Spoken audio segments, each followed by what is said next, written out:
something in between us? Is this going back to the start? Don't speak, not yet. If we name it, we might lose what's left before it fades out, before it shifts away. I just wanna stay inside this moment a little longer. How long will you let me stay? Turn it won't last, best fit in space. Still I wanna stretch this feeling out a little longer, just a little longer.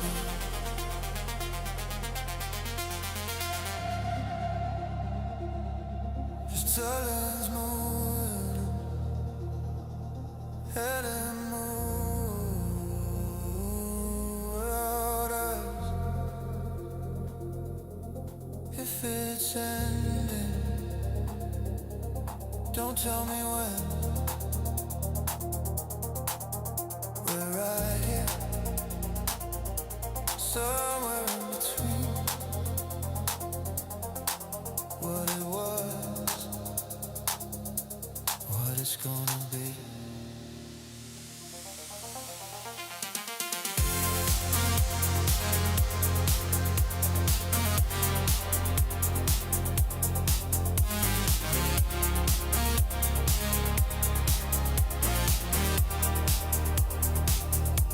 Before it all fades out, before all shifts away, I just wanna stay inside this moment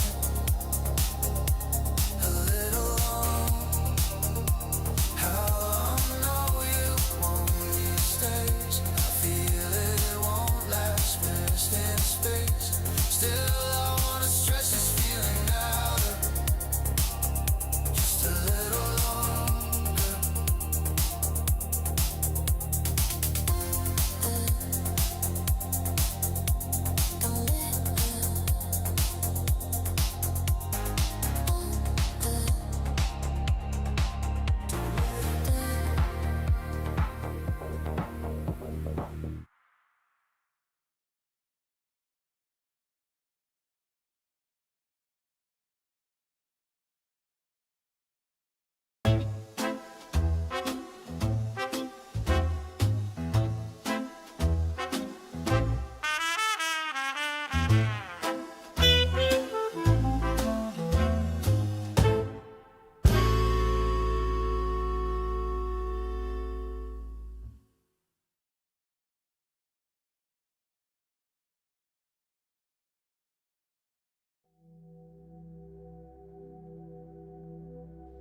It all begins with light, a body rising, a soul remembering. You came here encoded with your truth, timing, and purpose. There's no more searching, no more wondering, only returning. This is what illumination feels like. This is your divine design.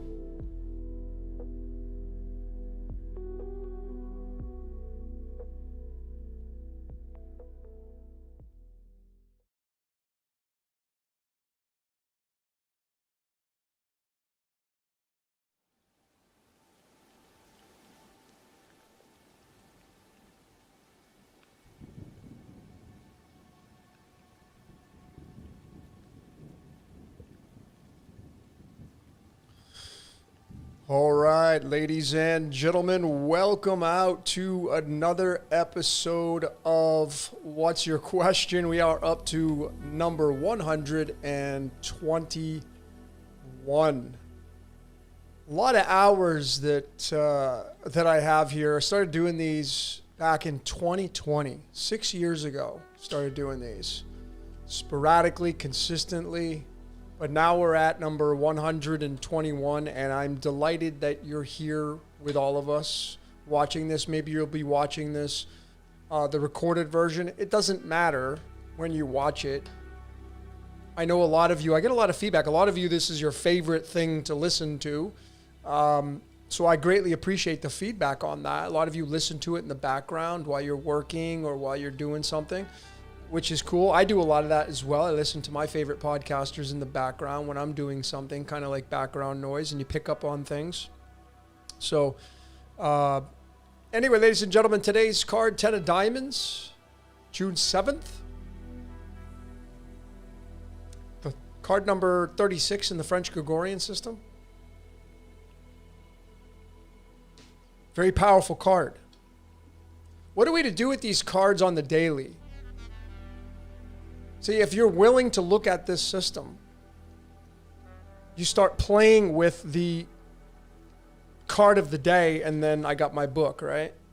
And you go through this, and the energy of the day will be on this chart, which all of you have access to. I have it for free. It's on Spotlight. You can do Spotlight. Hopefully all of you are going to do Spotlight. It's completely free. I moved it into a donation-based model. There's a lot of people that are jumping into it. I've gotten some amazing feedback. So I'm super stoked that people are jumping in, and not just for you personally, but for your kids, to be a better parent, for your pets,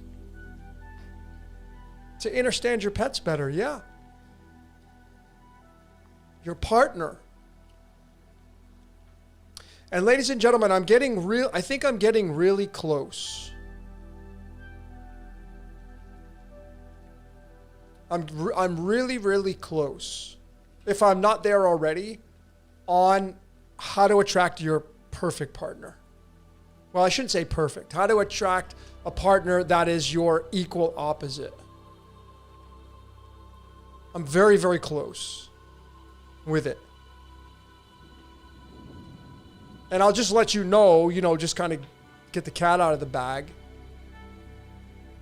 The whole love thing is based on your Venus position.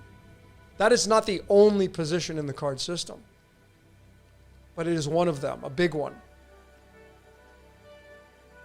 And it's not just your Venus card, it's the Venus card that you are attached to.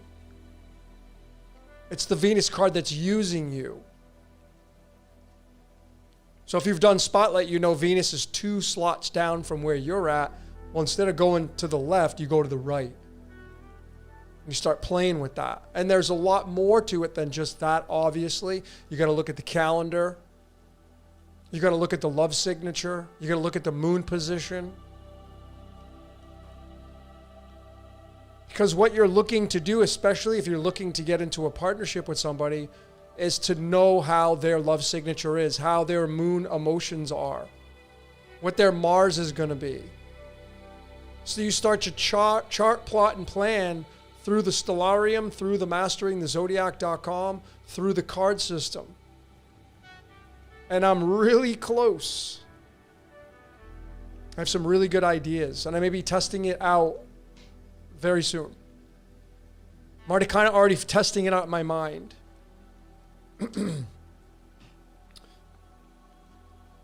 All right, so I'm going to get into as many questions as I can here tonight. I don't know how long I'm going to go. You know how this whole thing goes. This will be my last What's Your Question for some time. I'm actually leaving. I'm taking a break. A much needed break this coming week. But, of course, I do have my responsibilities to the Patreon. So I already have videos stacked up. I've already shot videos and ready to plop out. So none of you on the Patreon skip a beat. That's how dedicated I am. So here on the public YouTube, I may be absent for a bit.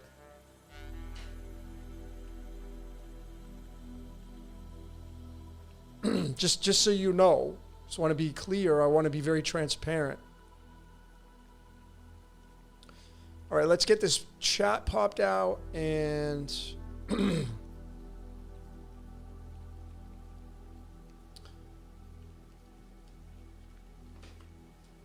let's get into some of these comments. Yeah, guys, I need to take a break, man. I really, it's not that I want to, it's I have to. Because my body, my whole posture is jacked up, and I'm going to fix it. And it's just, I'll be transparent. The reason why my posture is jacked up, because I've abused it by sitting on my ass and staring in front of a computer and leaning in with a mouse since 2018. Consistently. For the past 6 or 7 years. Now I stand up. I have a desk and you press a button, it goes up and down. I've had this for a while, so I do stand up, I sit down, and I stand up, sit down. But it doesn't matter because I haven't fixed it. And it's messing me up. So I gotta go take care of it. So that's what we're gonna do. So again, if you're on the Patreon, don't worry, I've already stacked up videos. I still will be decoding. It's just not going to not happen when I go away.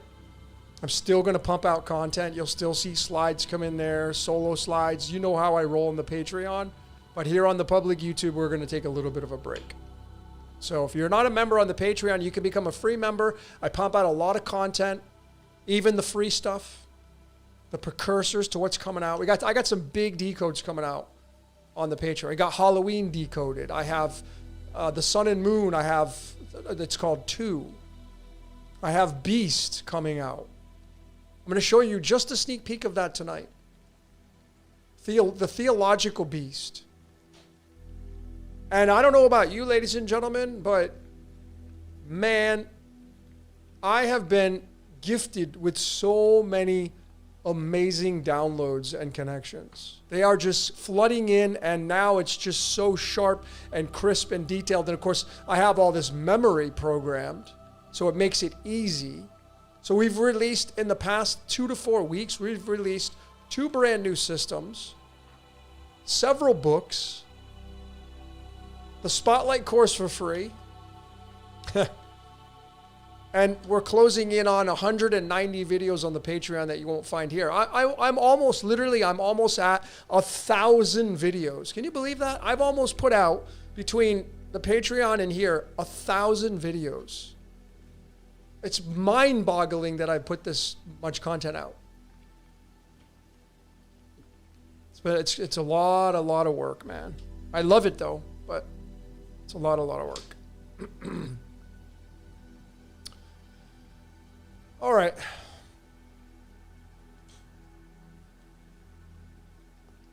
Thanks, everybody. I appreciate all the warm wishes and the kindness and love and consideration.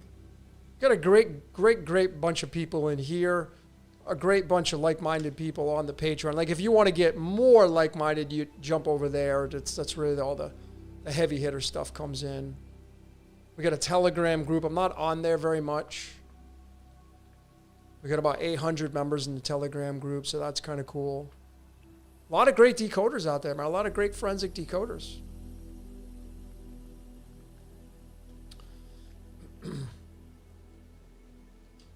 All right, so let's get into some of these comments.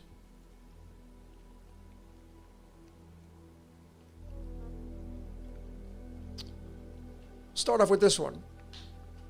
Is Rahu in the 11th house? Does it mean you're going to be wealthy? No. You could be wealthy. People that are wealthy have Rahu in every house. Every house is occupied by Rahu that people are wealthy. There is no one person that has a higher status. Rahu in every house, you're going to have wealth.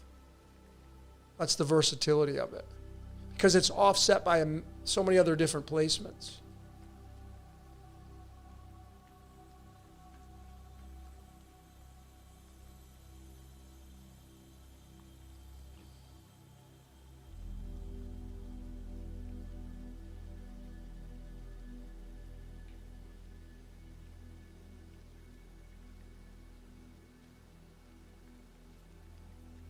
Faith Tomorrow says, I used to be a free member on Patreon. I didn't kick you off.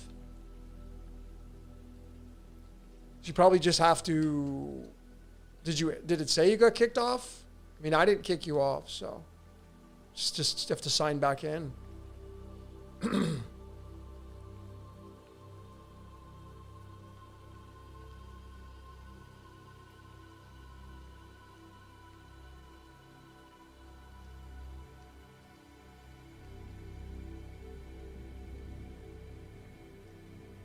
It's a good question. Does the creator of the simulation have free will? Well, then we'd have to go all the way back and discuss who is the creator of this simulation. Just go back and like, that'd be what I want to know. Because there's a lot of different answers we can give for that, of who the creator is in this reality. So, I mean, I don't know. But the evidence, the forensics for inside this construct is overwhelming that everything is scripted. Again, I just kind of yield to the fact that we live inside of a movie. And when you watch a movie and you press play on your remote, you can't change the movie. It's fixed. Right? You can try to yell at the actors, like, don't go that way, go the other way. They're not going to listen to you.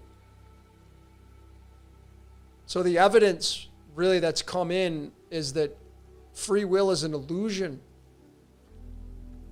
I mean, there's been so many layers of things that have come to me. Now they're coming in real time. So maybe there's going to be a crossover. Maybe that's going to change. I don't know. I don't see any evidence of that yet. But maybe it'll change at some point. I don't know.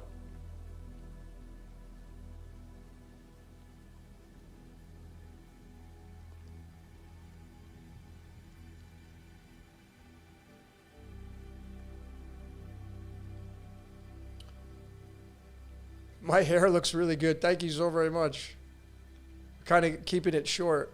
Changed a little bit. I'm going to, even when I get to my next location, I was going to do it myself, but I'm going to do that hard part where you buzz it right there. Kind of change it up a little bit.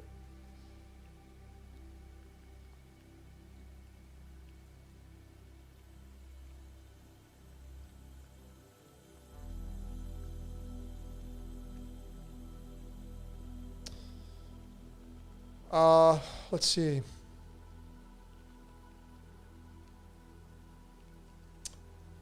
I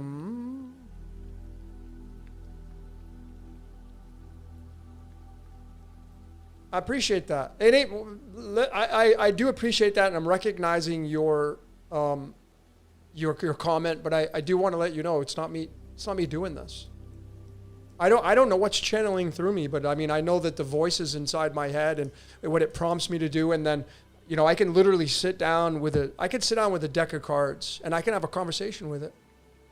I can sit down with a deck of the tarot cards and have a conversation with it. I do it all the time. It's unbelievable how accurate it is. So I don't know where all this stuff's coming from, but it ain't coming from me. I mean, I'm just kind of the middleman. I think that we all channel. I think all of us channel, especially when you get into that groove. You know, you're on a good one.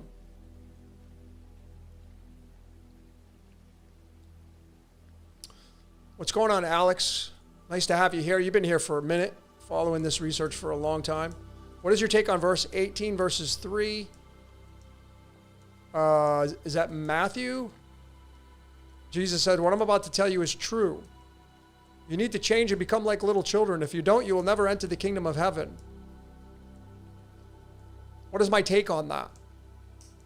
Going back to being a virgin again. Does that mean you have to be a virgin with no sex? Not necessarily.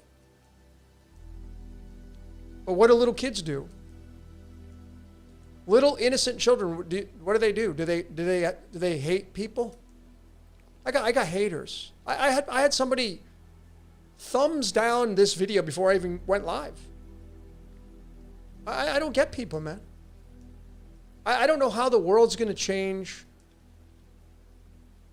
for the better if people behave like that. Like, so to become like little children is to become innocent like a dove. You know, I like Will Ferrell's movie called Semi-Pro, and he's in there. Everybody love everybody. That's kind of the motto I go by. Just love everybody. And if you can't love them the way you really kind of express your compassion for people, you just be neutral to it. Because some people don't deserve it, to be honest with you. These people out there that are connivers and they're hater energy and they're negative and all the negative stuff, which we're all guilty of. But you try not to be like that. You just, would you hang out with somebody like that? I wouldn't. So you just become neutral to it. Like it doesn't exist.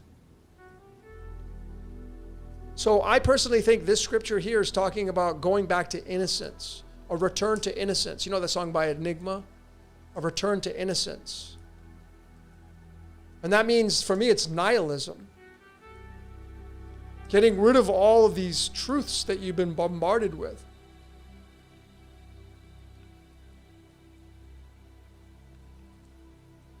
And just then you would have to ask, what is the kingdom of heaven? What is it? And if you correlate that scripture to the Law 1 material, it's graduation to the next density. I mean, the Law 1 material is raw channeling from 6th density Venus. This is what wins the game of life. The game of life continues on and moves forward for 2 specific principles. Number 1, light. We're playing out the light game. And number 2, love. Love and light. That's why Jesus is Venus, love, and he's anointed by the sun, which is light. Love and light, Jesus Christ, Jesus Christos. Love and light. That's what the base fundamental of it is. Forget all the wafer eating and the vampire drinking and all that crap. The true base fundamental of what the Jesus character means, and we're all playing it out, is love and light. That's it. That's how we all got here. Lust and love and playing out the light game. So, going back to being little children is going back to innocence, where you're not a hater, where you're not putting people down, where you're not talking smack behind people's backs.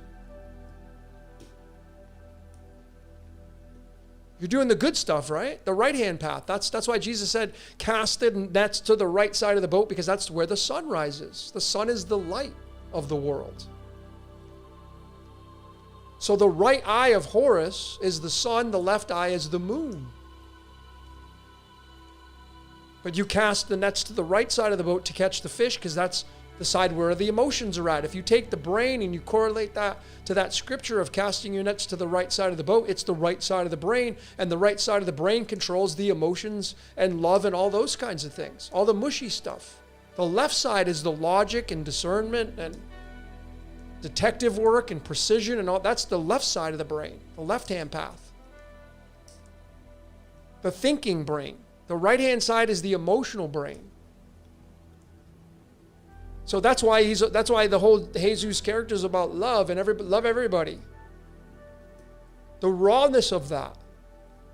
That's where the beauty's at. All the other stuff that's been added on, I don't need any of that story. I don't want to go eat wafers. I don't want to go drink blood. I don't want to go do Passover crap. All those rituals. I don't want to have to think that I need to go do this and this and that for anybody or anything. Just be a good person. That's it. It's that simple.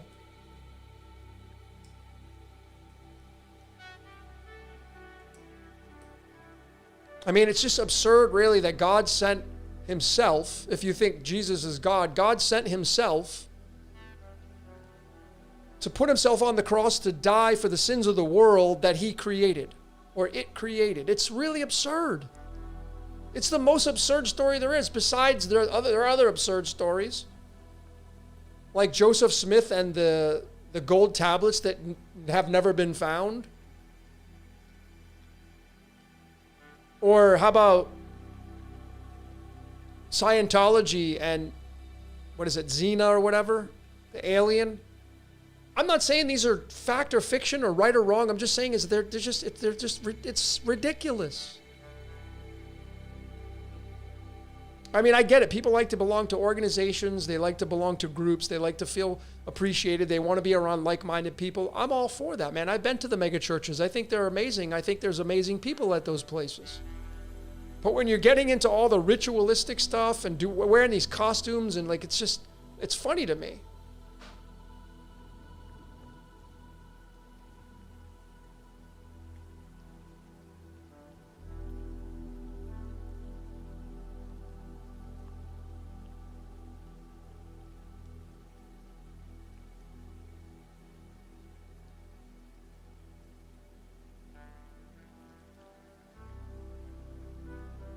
The answer is always built into the question. Since you asked, that means that you have an interest. Otherwise, you wouldn't have asked. It's like somebody saying, should I move?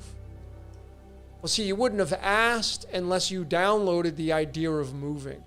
You got a little itch. Do you want to scratch the itch?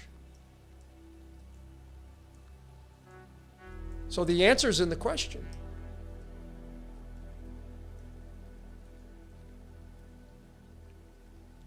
I mean, don't treat the date like it's the last time you're ever going to meet somebody and it's going to be permanent.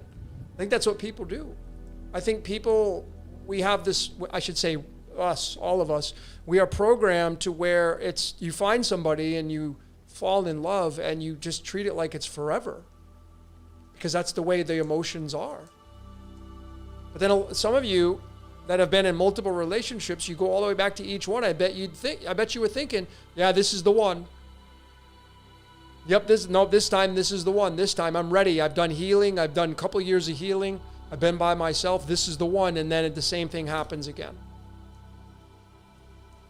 So I look at it like, I look at life, and I've said this so many times when I've done readings for people, I look at life like a surfer on a wave. Surfers don't jump off the surfboard halfway through the ride.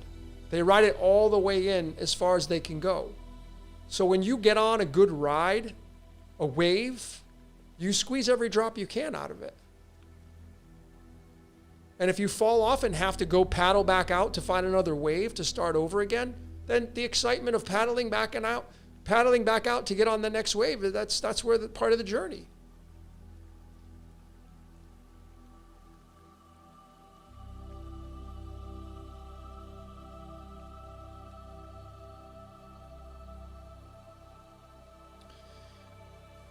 Boomy4703, I know that you've left some comments, and I want to be honest. I've just decided not to answer you because I don't offer financial advice.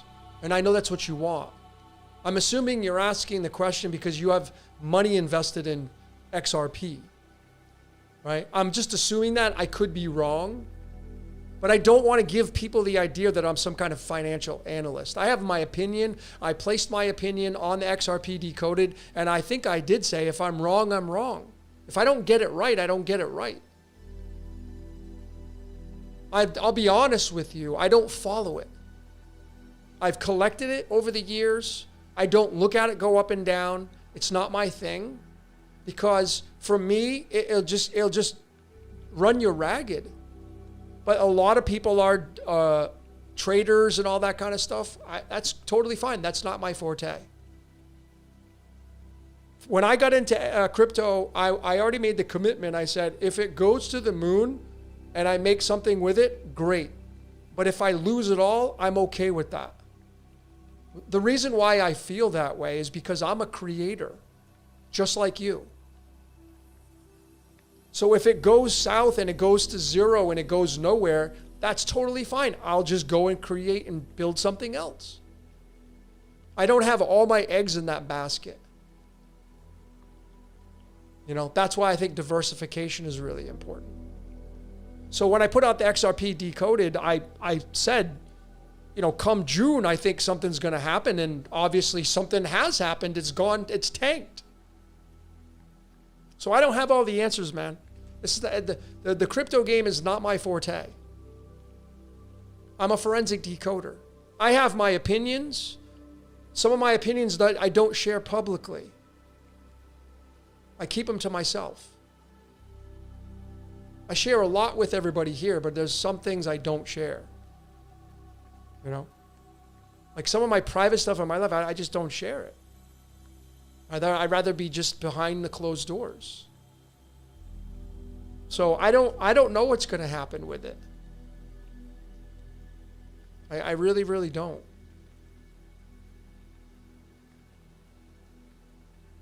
So I hope that helps you. You know, I hope maybe you'll diversify your portfolio.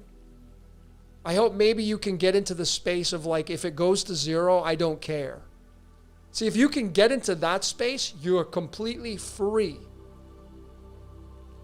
If you can't get in that space, that means you're a slave to it to some degree. Right? That's not for everybody, by the way. That whole idea and the objective to be not a slave to it, it's not for everybody. It's just the way I look at it.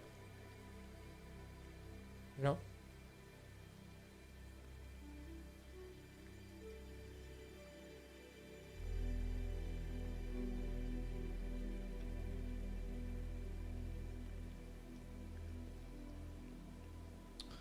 What's up, Mr. Dogman? How are you? I appreciate you being here, but I just want to be very candid and clear with you. If you haven't moved on from blaming organizations, I got really nothing to talk to you about. If you still think that there's organizations that are running this world, you and I are miles apart in our truths. I've already stacked up the evidence, video after video after video after video, that mankind is being used. It doesn't matter how high up on the chain you get. They're not in control. So when you stop blaming, which I know you haven't, by your last comment, I'm just keeping it real with you. And that's totally fine. This is your screenplay. This is your code. You're obviously doing what you want to do, but I have no resonation with that kind of mindset at all. That will suck you dry like a vampire. Trying to blame and get mad and angry at this and this and that. If that's what you're doing, I don't know. That'll suck you dry like a vampire, and it'll just suck up all your time. There's no constructive benefit to it. It's cool to look and observe and see what people are doing, but the organizations in those positions, they're not in control. Now, I have the evidence to back that up. So I'll just leave it there.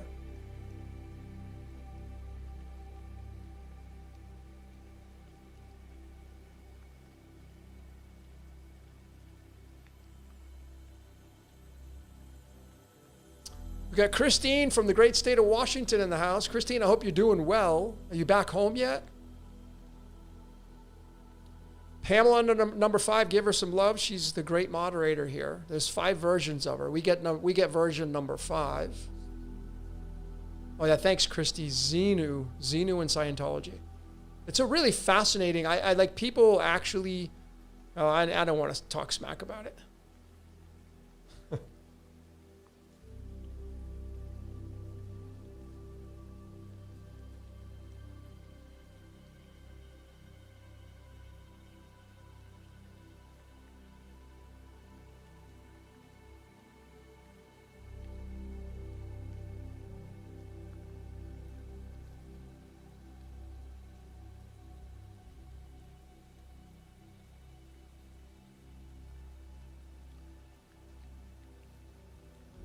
What are your thoughts on past life experiences, and do you look at it as important to know for your current journey?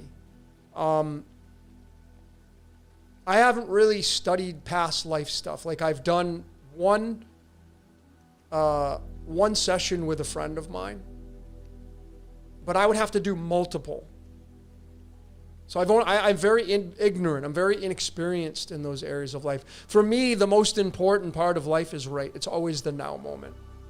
Not tomorrow. It's cool to look forward to things, right? It's cool to look forward to things. It's cool to look back and reflect on your past, and the past has made you as a person today.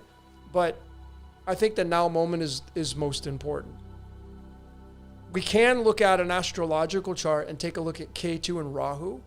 That's really where I look in readings. K2, the south node of the moon, And that's, the general consensus of that is that's what you incarnated with.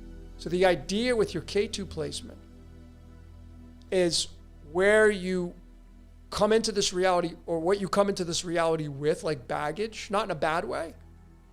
And then the liberation through Rahu. You're gonna take that with you, carry it with you into the position where Rahu's at. Right? So that's all I can really say about that. It's just the K2 position. Other than that, man, it's a team effort in the zodiac and the constellations and the numerology and the cards and the tarot and the Mayan astrology and the cosmic human design. These are all the tools that you can use over on Spotlight and learn about yourself and why you incarnated. So the past life experiences are fine, but again, I think the now moment is the most important. I really, really do. Do you see something else?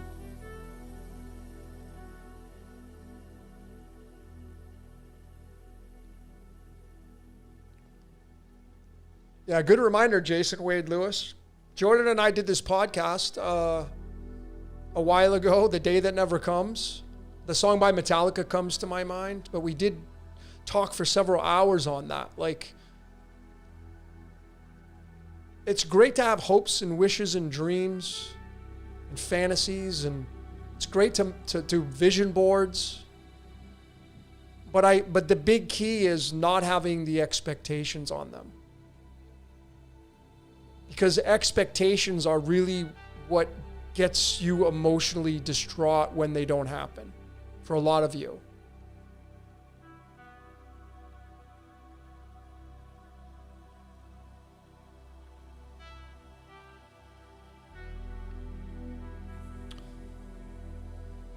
Umberto is asking, do you use Fibonacci sequence in your decodes? Not that much over the course of all these years. I have it sprinkled in, and I couldn't even tell you where. Because, again, 1,000 videos, I lose track of where things are. I wish I could remember where everything was, because I have a lot of amazing slides, I think, in previous decodes that I would love to pull in and use now in the current ones, and I just forget where they're at. But the Fibonacci sequence is amazing. I really, if you're going to use that as a cipher, we have a numerology cipher. As a matter of fact, I'll show you. When you go to Dakota.co/decoding, we have a, let me empty these. You go to this, where is it? Can't even think of it. It's probably under other.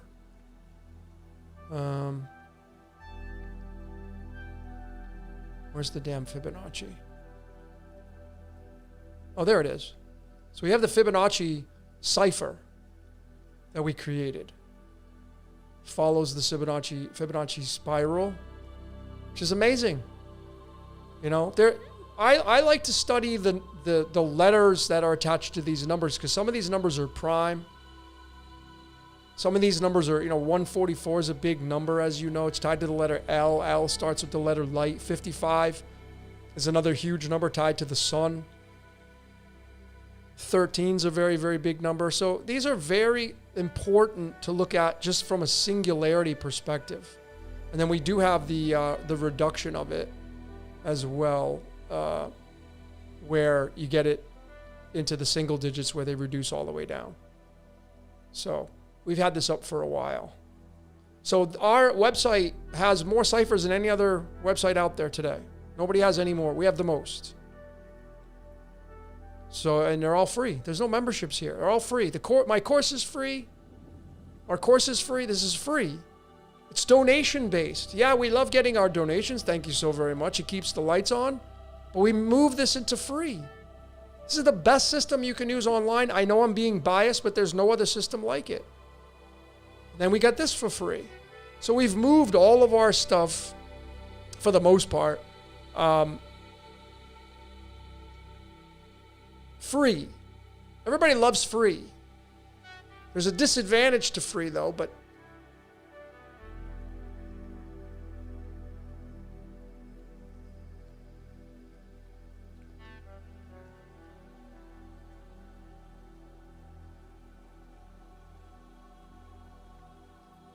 Yeah, I'll just make another comment on this here. I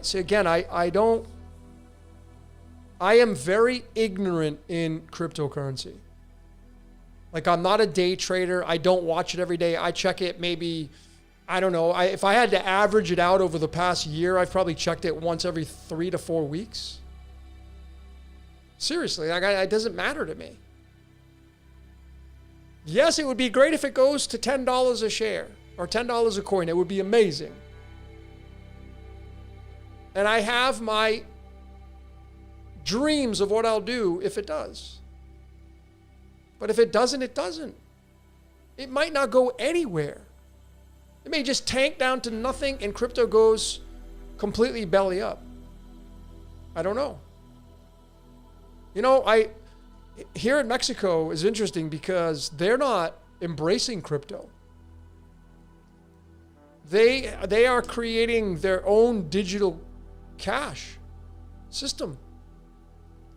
They're not gonna use for what I know of right now, they've created their own digital currency and they're not gonna use crypto. So are other countries gonna do that as well so they can keep the control? Maybe. Something to think about. I mean, how would you be able to keep control over the monetary system and people? You just wouldn't jump into the crypto space. You'd create your own digital currency. So time will tell on what's going to happen with it because, you know, there are some people that think it's not going to go anywhere. That might be the case. I don't know.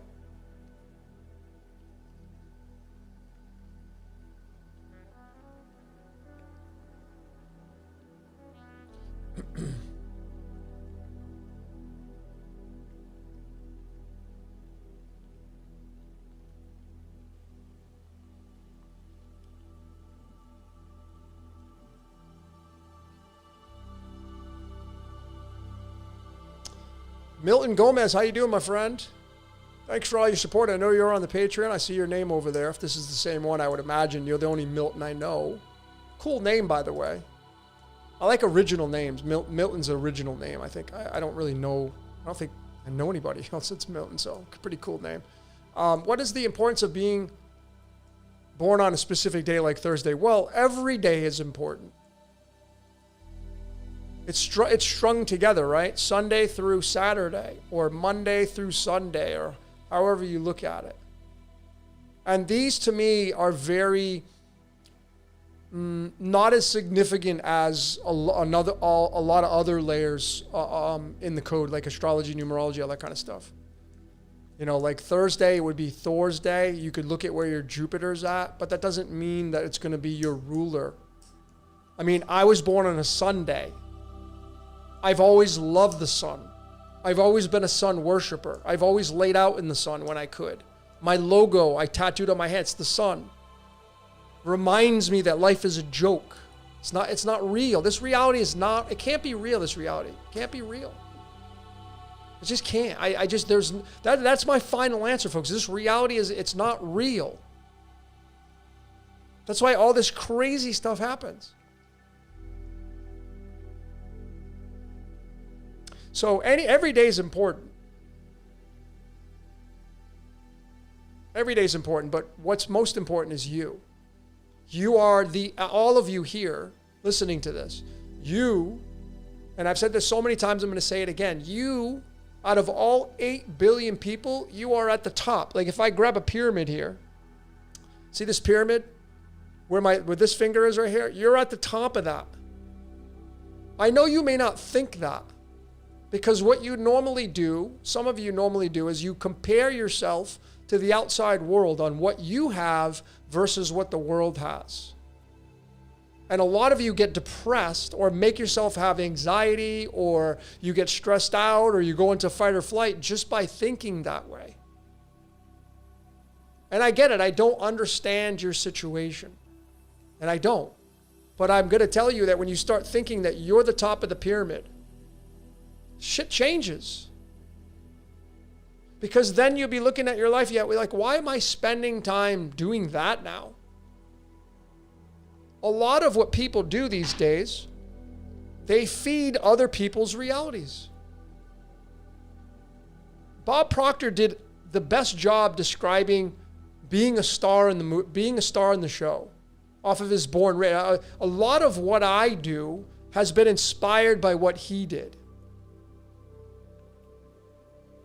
I really appreciated Bob Proctor. I mean, talk about him. He was a 10 of diamonds. So his destiny was to become that born rich kind of dude. He struggled at first, though. But he has his Rahu in Capricorn. In the 10th, and his 10 diamonds is in Capricorn. So the guy was destined to be wealthy. So he teaches the wealth, but you think everybody would have that if they applied the measures? No way. Not the way this game's set up now. Maybe if it changes. Because there are a lot of people that have applied the Born Rich system and have not gotten the success. Why? It's not in their fate.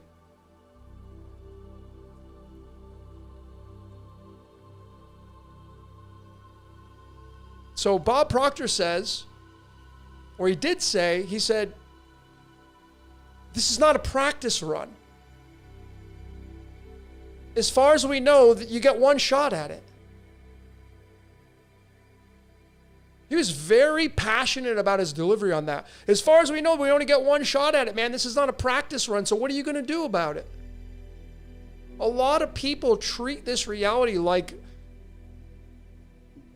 I'm going to come back and do it all over again. That may be the case. Reincarnation. I mean, I played around with it so much. I'm 50-50 on whether or not that happens. I can't prove it. I can't disprove it. It's in the code. It has merit with the numbers attached to it, for sure. But Bob Proctor had said in his Born Rich series, many people are not even the star of their own show. They're like an extra or a walk-on, he says. You know how degrading that is for somebody's life when you're not even being the star of your own show? How would you become the star of your own show? You have to understand your code. You have to understand how you react to the stimuli that comes back to you. A lot of you react in a negative way when people come at you. That is not productive. Because if you had a chance to run a parallel life and watch yourself do it, many of you would literally be like, wow, I can't believe I'm doing that. I could be doing it this way. Why am I not doing it this way? Because you're not thinking. There's the subconscious mind and the conscious mind. The subconscious mind, they say, runs 90% of your life. 90%. Now, I can't say that's verifiable. That's an idea. But, I mean, think about when you're driving a car. The next time you get into your car and you're driving your car and you got your coffee in one hand, you got your thermos in the other, your phone's on your ear like this, and you're driving with your knee.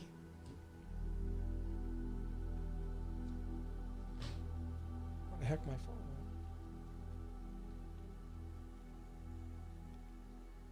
Oh, I got it plugged in. So you're driving with your knee. And you're drinking your coffee and you're on the phone, you're talking to work or you're talking to whatever, and you're sitting there driving. It's like, who's driving the car? Well, you have so many years of practice of doing it, your subconscious mind is driving it. Because your conscious mind is focused on the phone call. So you're literally using them together simultaneously. But a lot of what we do is done by habits. A lot of what we do, how we react to stimuli coming at us, we do it through habits. We don't give it any thought, man. Somebody comes at you and pushes your buttons, you just react a certain way and you don't give any thought to it. There's no change in that. So you're going to keep getting the same merry-go-round circumstances until you make a conscious change. Get off the programming.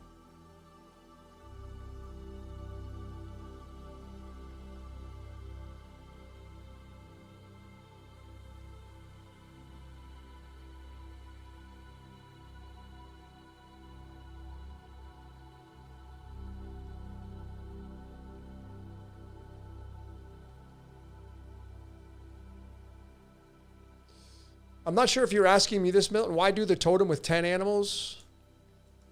It's not 10. It's 9, and then it's your governing animal. So if that's what you're talking about. So if you do your totem pole, it's very special, the totem pole. If you haven't done the Spotlight course, you can do the totem pole, which is right here. This is something that I learned from a real shaman up in Ojai, California in 2019. And it's based on the 7 chakras. And you got to use the medicine cards for it. So you have to buy those. I don't supply those. But it's a once in a lifetime opportunity. You only do it once. So it's very sacred. And you pull 7 cards, and then you pull 1 wing on the left and 1 wing on the right. That's 9. And then you get your final overall by combining all of them and getting your composite card, your governing card. So this is part of the Spotlight course. It's unique to us because there's nobody else that kind of has that. So it's kind of cool. So I think that's what you meant.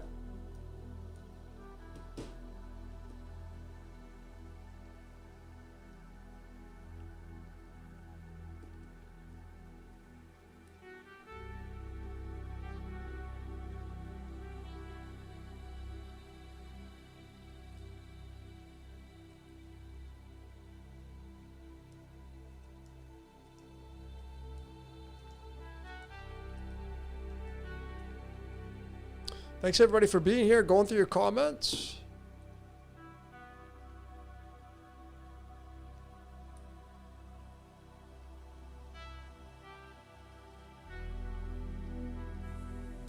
Christy's asking if we're coded, maybe we are all coded to be the stars in the movie. I agree. Totally agree with you. So if somebody is doing something where they're giving their energy to something else, that's what they were supposed to do. That's why I said, I've studied enough of Bob Proctor's Born Rich. You can get it free on YouTube, by the way. You take the whole course for free. Majority of people won't do it though. That's why people's lives don't get the betterment of it.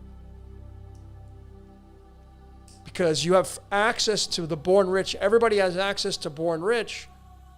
But the majority of people that have access to it, they won't do it. And even if they do it, they won't apply the information. Because that's the way that's what their screenplay calls for. So I can see why you would think it feels conflicting. Because life is a paradox. Everything is allowed. It's fiction, it's nonfiction. As I mentioned earlier, my truth, my final answer is this reality is a movie. So when something happens in the movie, whether it's fabricated or not, it's still part of the movie.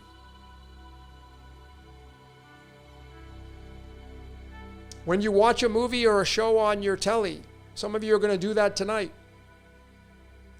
Is it real? We've had this discussion about this so many times. Is the show you're about to watch tonight or movie, is it real? Well, the answer is no, but it's also yes. Because if it wasn't real, it wouldn't be on your screen. You couldn't press play. You couldn't fast forward. You couldn't pause it. You couldn't stop it. You couldn't turn the volume up on it. There are real people inside that black mirror. There are real actors and actresses that made that movie or show that you're watching. And you will sit down and watch that movie or show, and you will get emotionally involved with something that you would say is not real. Why do we get emotionally involved with things that aren't real? Well, because when you're engaged with these shows or movies, you can't distinguish. You get so absorbed into what's not real or what's real, you can't distinguish between the two. So the same principle applies for this reality right here that we would say is real. It ain't real. It's all a perception of your mind. Your five senses are engaged in this reality. You create this entire reality based on your screenplay. You attract the people that were built into your screenplay. If you don't meet a certain person, you weren't designed to meet that person. As I have said on my meme, if you knock on a door and it doesn't open, it wasn't your door. Every single person you've slept with, you were supposed to sleep with them. Every person you've had sex with, you were supposed to. Every person you've dated, you were supposed to. Every person you got married to, you were supposed to. If you file a restraining order against somebody, you were supposed to. It's your movie. This is the greatest show on earth. This is. And then we want to create another segment of that. We create a movie and a show, and we call it the greatest show on earth. It's all fractals, man. It's fractals. For me, that's the reason why this reality is the way it is and why everything is allowed. I have not been able to find a single answer to provide for why this world's so crazy sometimes, other than it ain't real. It doesn't matter. Because you know what? You know what's going to happen, folks? When you die, when I die, that's it. What's going to happen what's going to happen? Life's going to go on. You would think so. Maybe it won't. Maybe when you die, the game's over and it shuts off because you create the game itself. I know that when people die every day, life goes on. So you would just assume, well, that person died and here I am still playing the game. But again, if you look at it at a deeper level, you create that. You watch. If you see someone die or you hear about somebody dying, you were supposed to. It's part of your screenplay. It's written into your screenplay. So if the really 1 + 1 = 2 fact is that when you die, life goes on, right? You're going to be forgotten.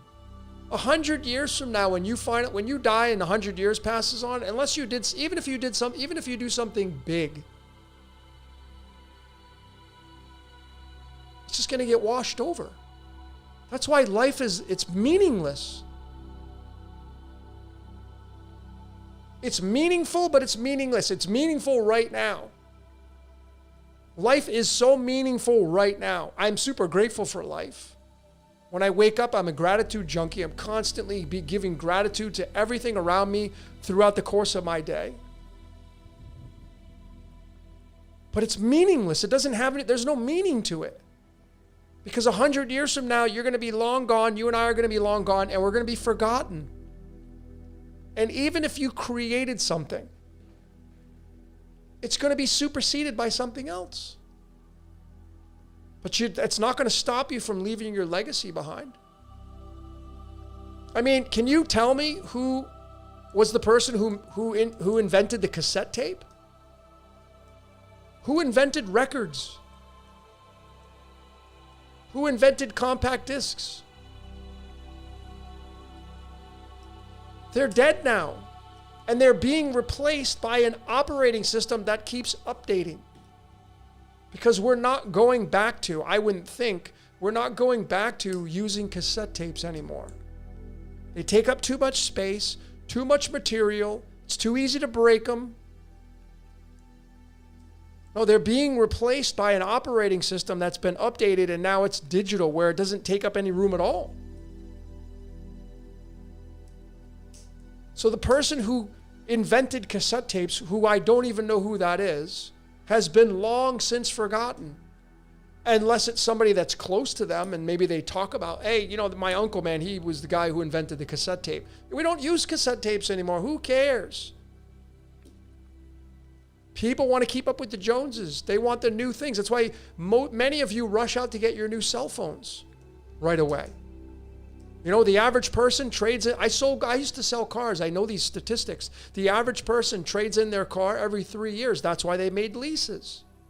One of the main reasons why leases came out in cars is because the majority of people trade their cars in every 3 years because they get bored.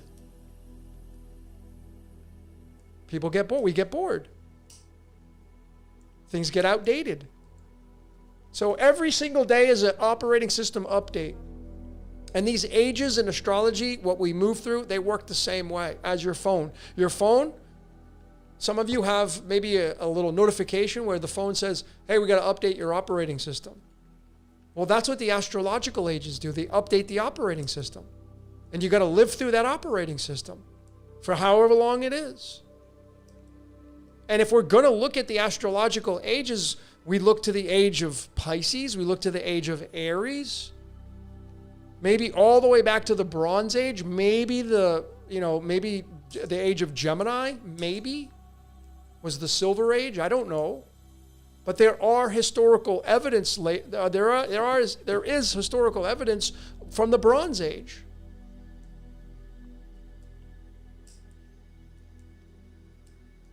I mean, it's very fascinating when you look at these cultures back then, like the Anunnaki, the Sumerians, the oldest that we have, right? Ancient Mesopotamia. Why weren't they using pens? If they were so advanced, why were they not using pens and pencils? At least pens and pencils. Why were they using cuneiform tablets to tell their stories if they were so advanced? I don't know. These are the things that I question. Don't you? If you could write a story, would you grab a pen or a pencil or your keyboard, or would you want to write it in a book? Or would you want to press it into a cuneiform tablet? I mean, the cuneiform tablet is like using a rotary phone to me. Who the hell wants to be on a rotary phone with the 50-foot cord running around your kitchen like we used to back in the 70s and 80s? Now I can be anywhere and on the phone. And I got my Bluetooth. Like I got these things. These things are amazing. Because I do a lot of phone calls. I do my pro bonos. I'm on the phone all day. I can't be holding my phone. I can walk around. I like to walk around and pace when I talk on the phone and I do consultations for people. This is the update to the operating system, Bluetooth, cell phones. And that has replaced the Piscean stuff. Books. These are going to be these are going to be antiques. Will we still use them? Probably. I don't see why they would go out of functionality for quite some time. But the operating system, I mean, ladies and gentlemen, I can take this external hard drive, this is a 500 gigabyte. I can fit thousands of books on here, on this little thing. Thousands. Versus if I have 1,000 books in my house, I have to build a freaking wall of shelves to store them all on. It's cool and all if you're into that. I know Jason Bashirs would say, yeah, man, I would love that. That's what he has.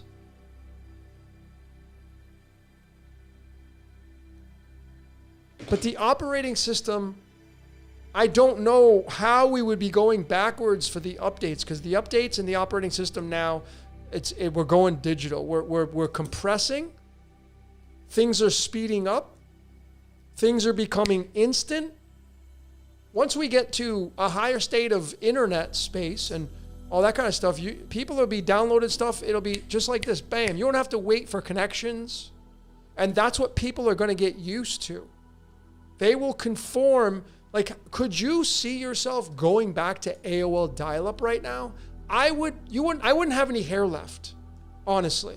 If I had to go with that dial-up with AOL, I would pull my hair out. I'd be bald, okay? It's dinosaur. compared to now I have 1,000 megabytes download and 500 or 1,000 up. And I'm here in Mexico. 1,000 megabytes per second, man, download. Whatever it is. And you do that to AOL dial-up, oh my God, I'd pull all my hair out. I'd lose it. I'd have a shit fit. I would probably get angry. I would have patience issues. Because that operating system is dead, man. We're not going back to that. So every time there's an update to the operating system and time goes by, people conform to it. We get used to it. And then the inconveniences of like AOL dial-up, like, why is my internet so slow? A lot of you can relate to this. You grab your phone and you're trying to, you're out and about somewhere and you don't have any service. You get irritated. Freaking no service, man. What an inconvenience to not have cell phone service now. It's an inconvenience to not be able to connect to the internet. We have updated our operating system based upon the current things that have been given to us. Where you do your banking, everything is done online. They're forcing you. Ladies and gentlemen, right, I live in Mexico, right? I have to have a United States cell phone. I have 2 phones, not because I want to, because I have to. You cannot do transactions with a bank unless you have a number. A US number. So I'm forced, and this is what I'm telling you, is this is where the tracking and tracing and all that is coming, because now you can't buy or sell anything unless you have a phone number. Everything is monitored. That's the age that we're going to conform to that. And people are liking the speed. They want it now. Like let's look at the amazing stuff. Zelle, Venmo, Cash App. Bam, bam. I don't have to give you anything. Just here, I'll send it to you. We've been so accustomed to that. And it's just, where are we going to go a year, 2 years, 3 years from now? What is that going to look like?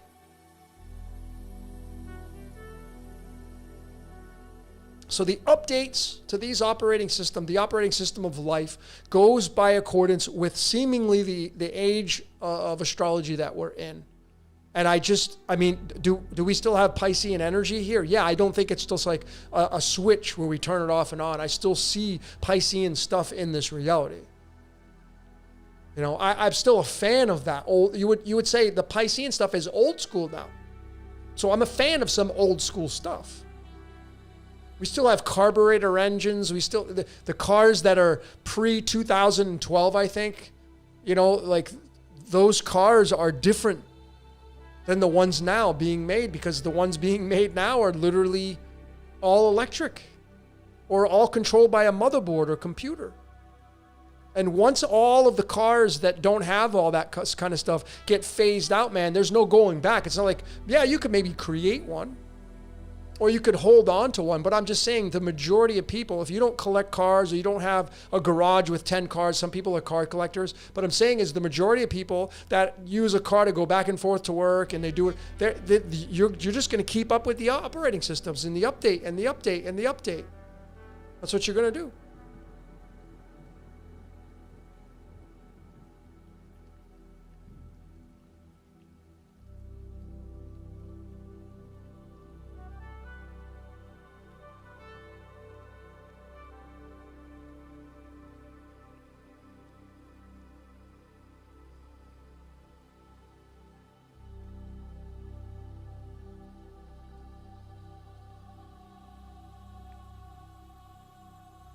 Yeah, this is a funny comment right here. I know I went on a rant there, so thanks everybody for listening to me along that rant. September Sun, how you doing? We would get lost. Would you want to go back and use a Rand McNally map and pull that big old thing that's about as big as a horse's leg to navigate your way, driving into an area that you don't know? Do you really want to go to that? I don't think there is one person here who'd say, yeah, I'd rather use that than my navigation that does it for me. No. I think 100% of you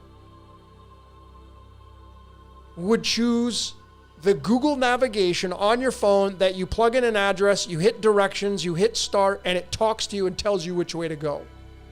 I don't see anybody using a Rand McNally map anymore.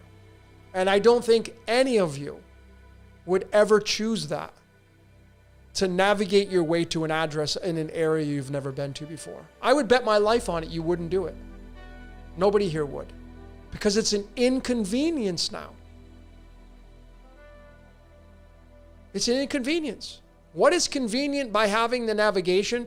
You can press the address, you can click on start, put it up on your dash or whatever you do, and freaking go and be on the phone and not worry about getting lost. You can now talk on the phone.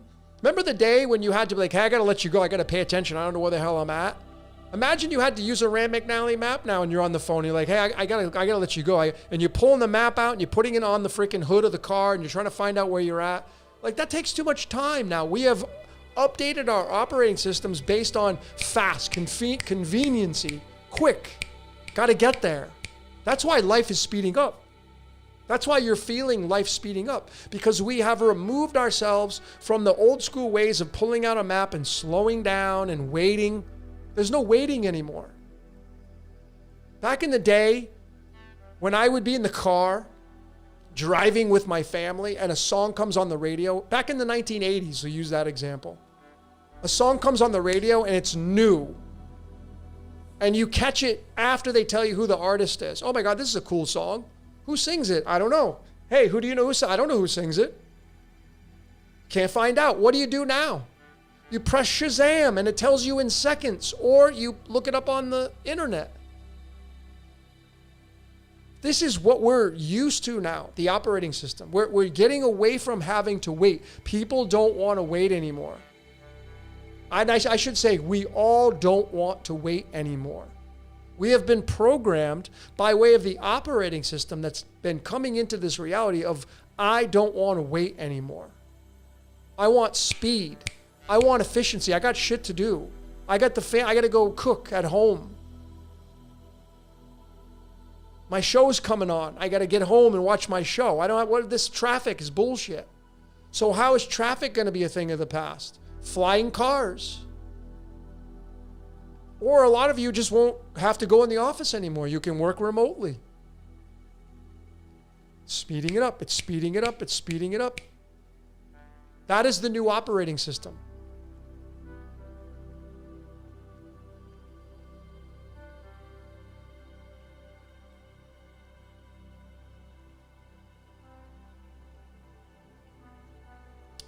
Yeah, I get it, Christy, the animals. I get it.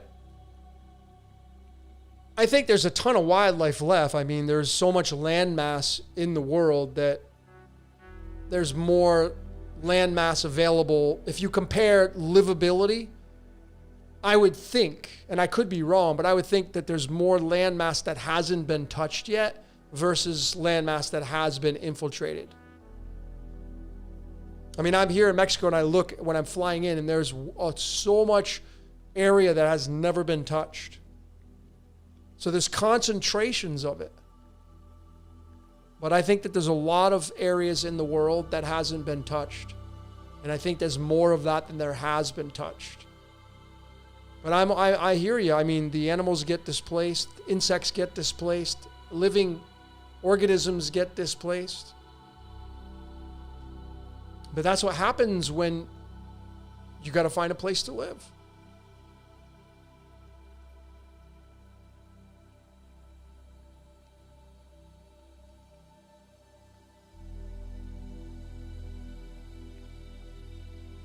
Yeah, this is another big thing. This is a great point.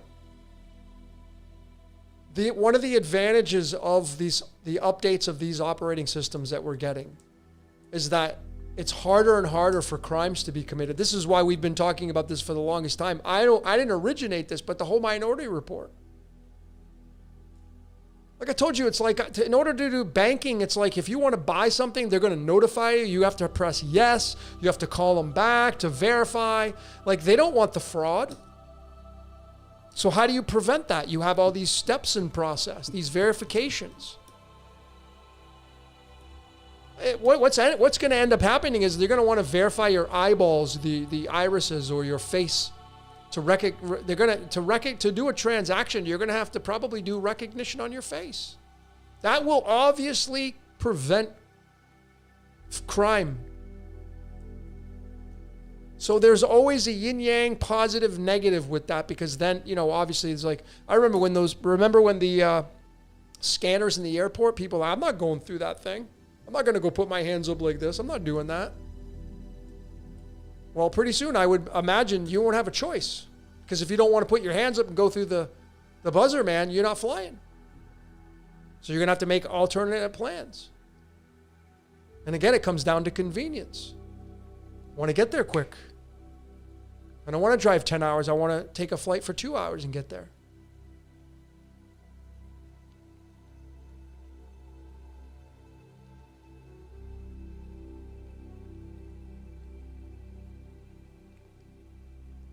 I still have my Rand McNally Road Atlas. I'm sure you do, but I'm sure it's collecting dust. You don't use it.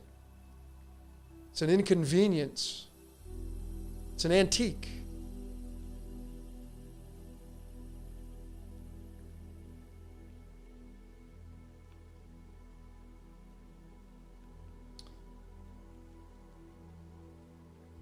Isaac says, I have my 2000 Honda Fit, 1991 Honda Accord. I had a 91 Honda Accord. It was a cool model. Very easy to steer, if I remember correctly. It was like you could spin the wheel with your finger. Those are the cars that aren't run by electronics. Those. So.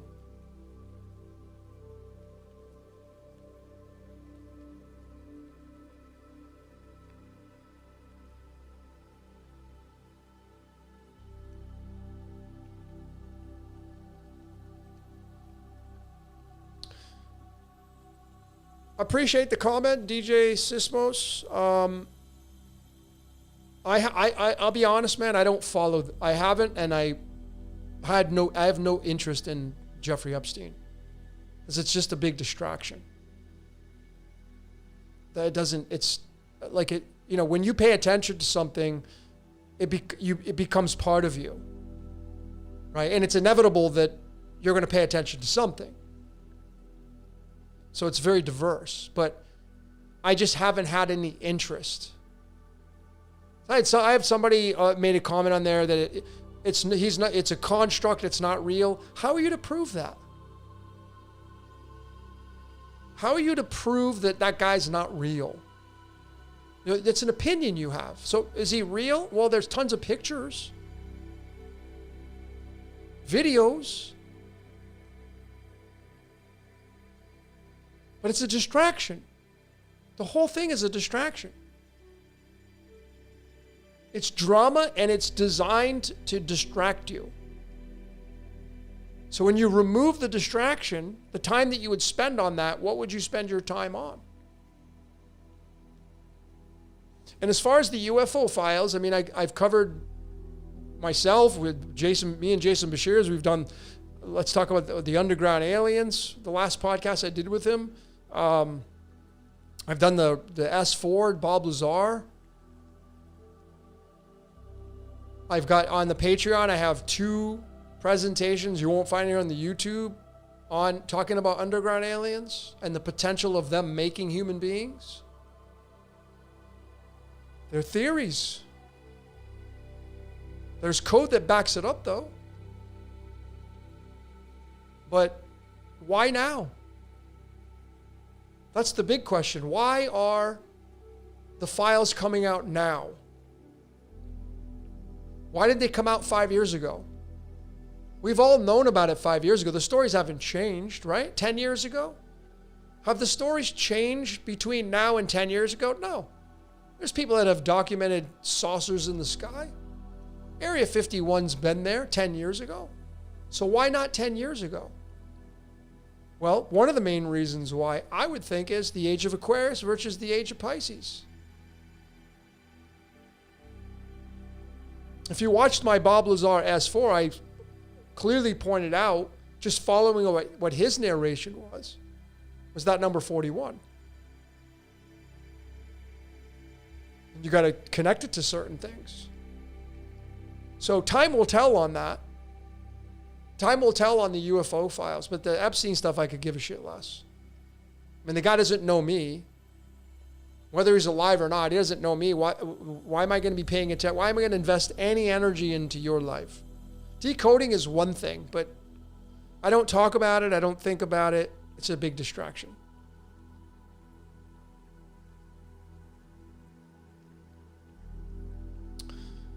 Faith is asking, how does CERN play into all this? Well, unless you get to make a trip over there, well, all we can do is speculate.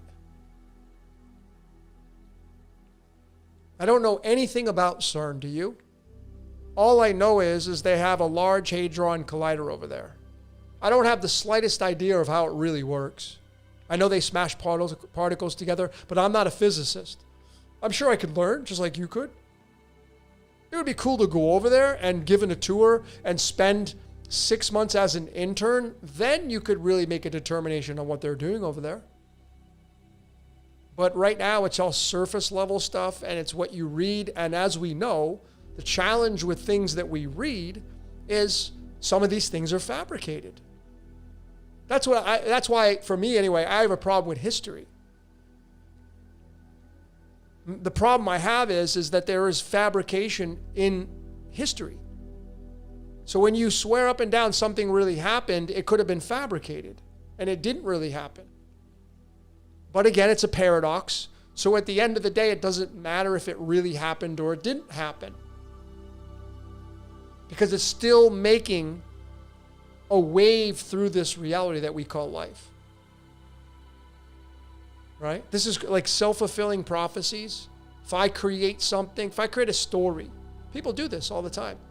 If I create a story that's not real, and then I go tell somebody and I tell them it's real, and they're like, oh, really? And I'm a really good storyteller. And they believe me. And they go tell somebody else. And they go tell somebody else. That's a self-fulfilling prophecy. And if you get a video to go viral nowadays, it's easy to fabricate something. So there are things in our past that we know for sure have been fabricated. So that means that potentially anything in the past could be fabricated. Even when we say it's legitimate, that really happened, it may not have really happened. Especially when you go way back. We just don't know.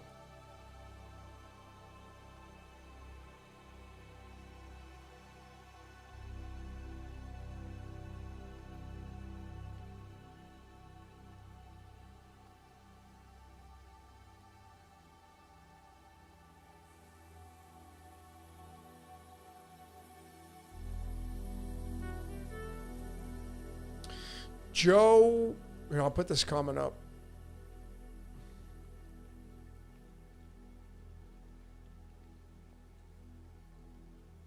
Thanks, Pam, for putting up the Bob Lazar thing.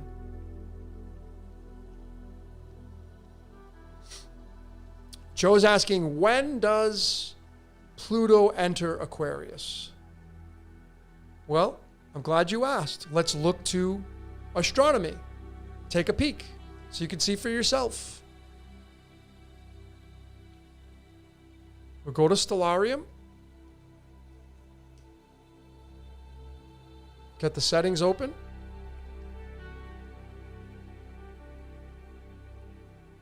Let's take a look at the sky.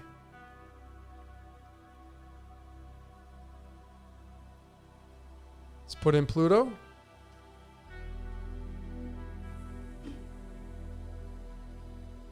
There it is. So there's Pluto right there. What sign is it in? Capricorn. So I hope by now all of you here have graduated past this nonsensical garbage about Pluto being in Aquarius, because it's not. This system right here is the most accurate. This is astronomy. This is the most accurate for the exact placements of each celestial. So we have to run through time, right? Well, 2029, 2030, 2031, 2032, 2033, 2034, 2035, 2036, 2037, 2038, 2039. I'm going to back up and I'm going to say that what's very interesting about, let me get this squared up here. What's very interesting about Aquarius and Capricorn is that Aquarius's arm, this is like an anomaly. There's another constellation that has this, but Aquarius's arm and one of its main stars runs over Capricorn.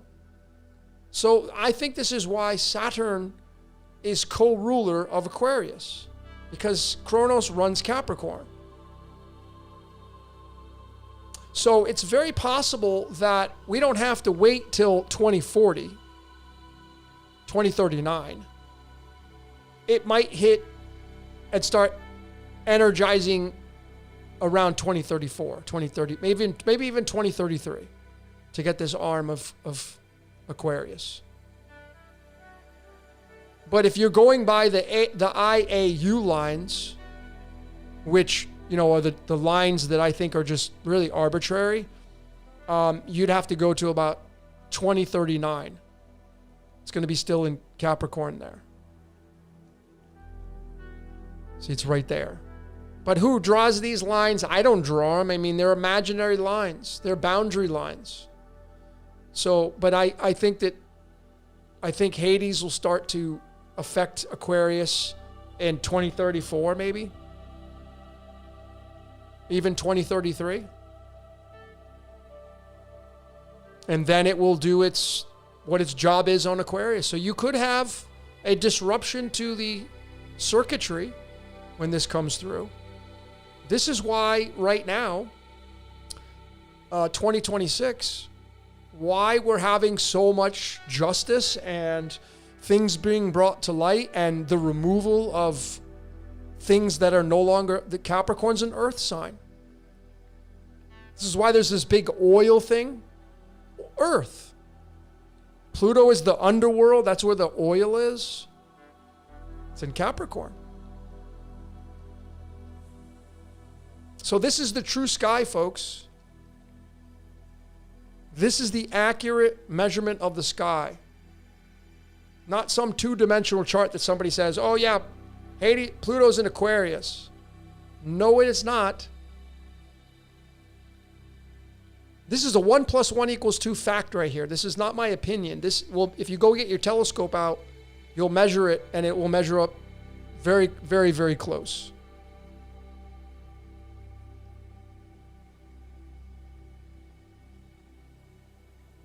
So when somebody says that Pluto's in Aquarius, they have not graduated. They're still stuck on a system that is outdated. The operating system of using just tropical astrology is outdated.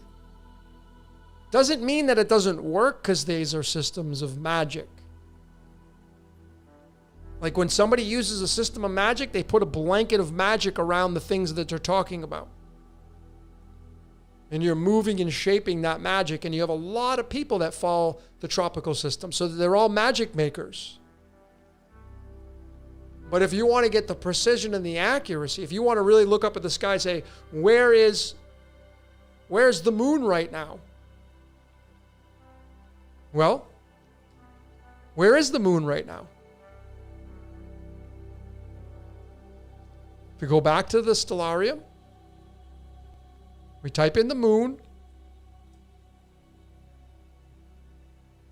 The moon right now is, I'd even say it's a cusp. It's right there in Aquarius. It's about ready to hit Pisces. But you know what tropical people tell you? Oh, there's a moon in Pisces. No, there ain't. Moon is not in Pisces. The moon cannot be in two signs at the same time, unless it's a cusp. Okay? June 7th, moon is in Aquarius. For every single person in the world living today, I don't care what latitude, longitude you live at, the moon is in Aquarius right now. For every single person. So when you give a reading to somebody and they're born today, you would say, your moon's in Aquarius. If you tell somebody their moon's in Pisces, you are giving them artificial intelligence. It's not real. It's fugazi.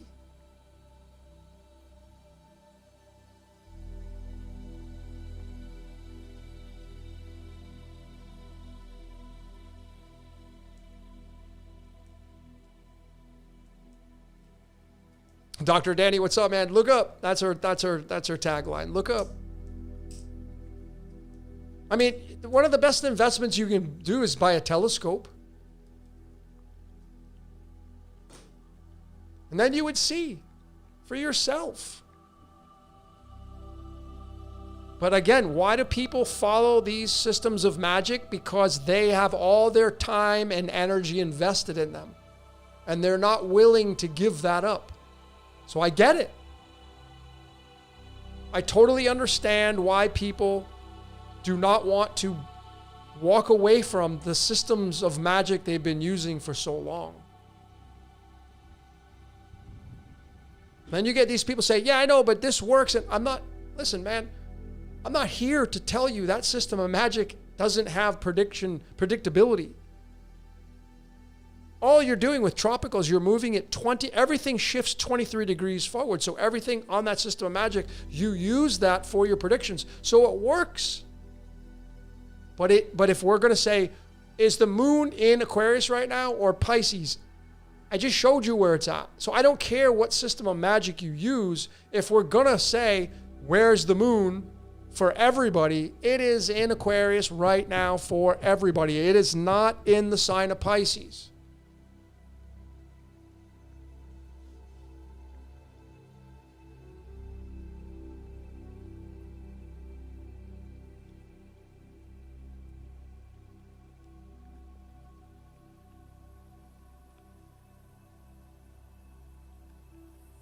Yeah, it's magical malpractice, Danny says, yeah.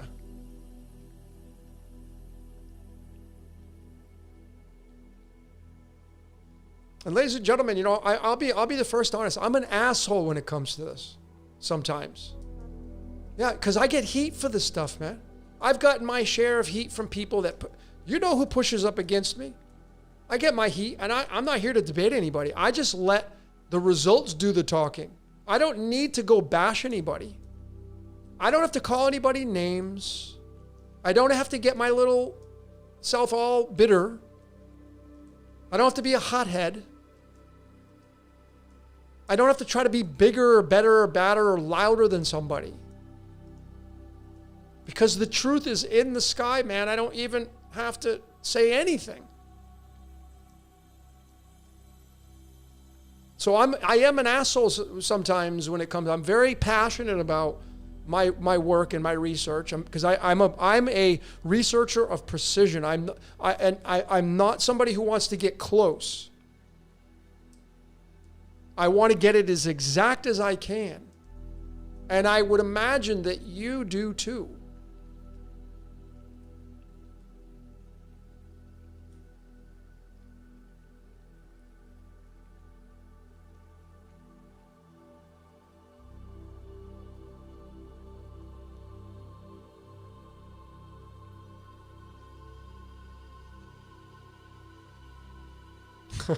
So this is a funny comment. I want to know why.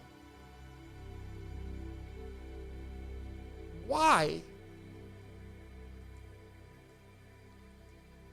Why would you want to use a Rand McNally map to drive to Texas?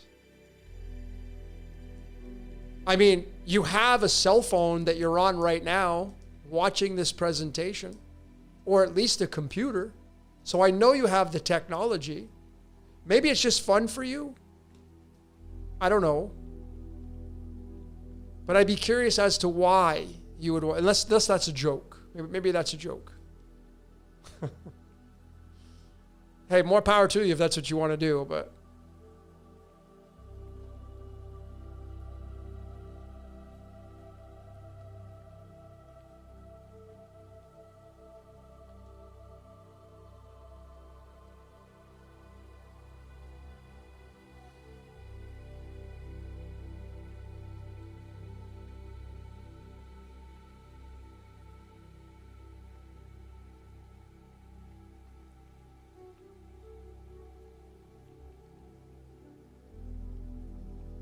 Going through your comments.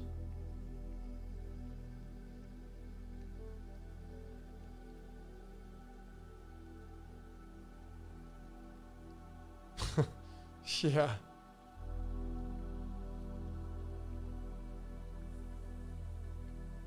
That's funny.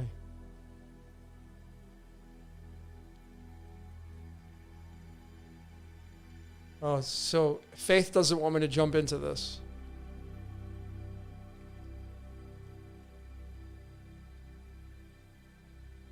Where is it at?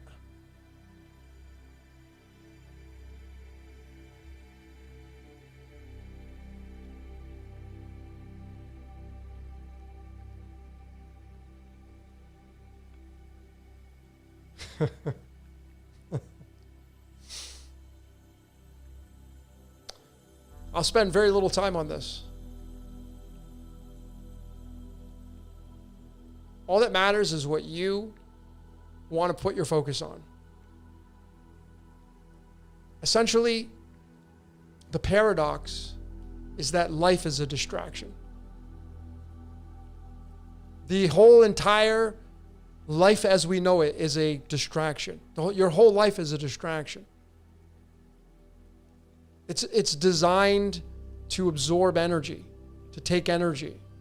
So we're little batteries here, running around. That's why you got cells in your body and why there are cells in a battery. Positive and negative.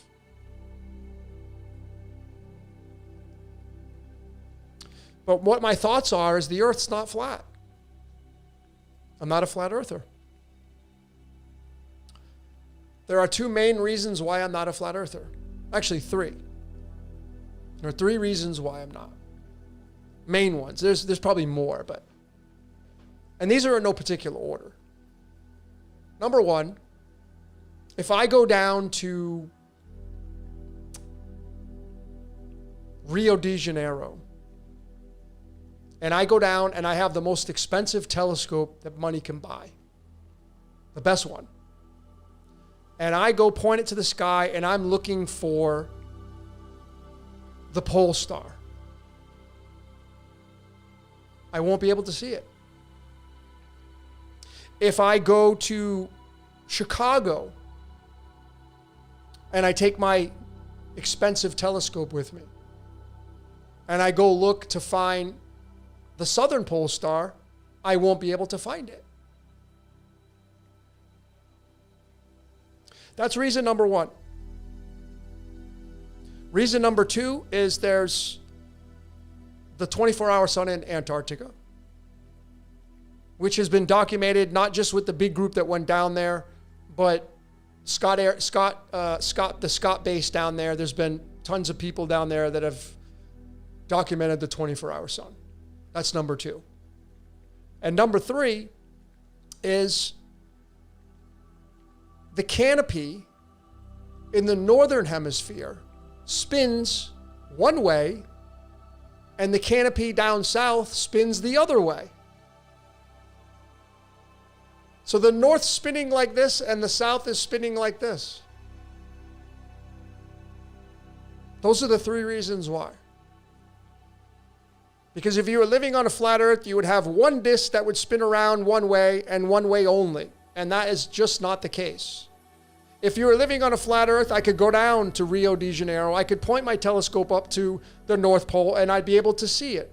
If I went to Chicago and I pointed my telescope down to the South Pole Star, I'd be able to see it. You can't. And until someone can explain and show me, and there's no pictures of the flat earth from space. None. So that's just an extra one. Now, there are obviously, like, I'll mention, big shout out to Flat Earth Dave. He's an amazing guy, friend of mine, right? He's a good dude. I don't agree with him. He's got his whole life invested into it. He has a lot of great points. He has points that are undeniable with his tactics. But the ones that ruin everything that he talks about are those three that I mentioned, that are, you can't explain them. There's no way to work them on a flat earth map. Impossible to explain why there's two discs spinning opposite directions, why you can't see certain positions when you're on certain positions, and why there's the 24-hour sun. That's why I had postulated this idea room, which it never took off. Maybe it will someday, but I had talked about on one of my lives, several lives, I said, I think $1 million idea, I think so, if somebody were to take 10 people down to Antarctica in 2027, do the expedition, you can charter and completely crowdfund it. That way there's no biasy. And you document it all. And you'd make millions of dollars from it because you could stream it. No one, I don't know. I mean, I don't have the desire to do that. But I know that somebody could do it, and it would, then you'd be able to go down and see the 24-hour sun yourself. And there will be no doubt about it. There'll be none of this, it was done in a big giant warehouse. It was CGI. It was this, the shadows. And it's like all this craziness, man. But then there's all these other little videos from Scott Bass with the 24-hour sun. I mean, what is everybody just fabricating all these videos to try to get one past you? Stupid.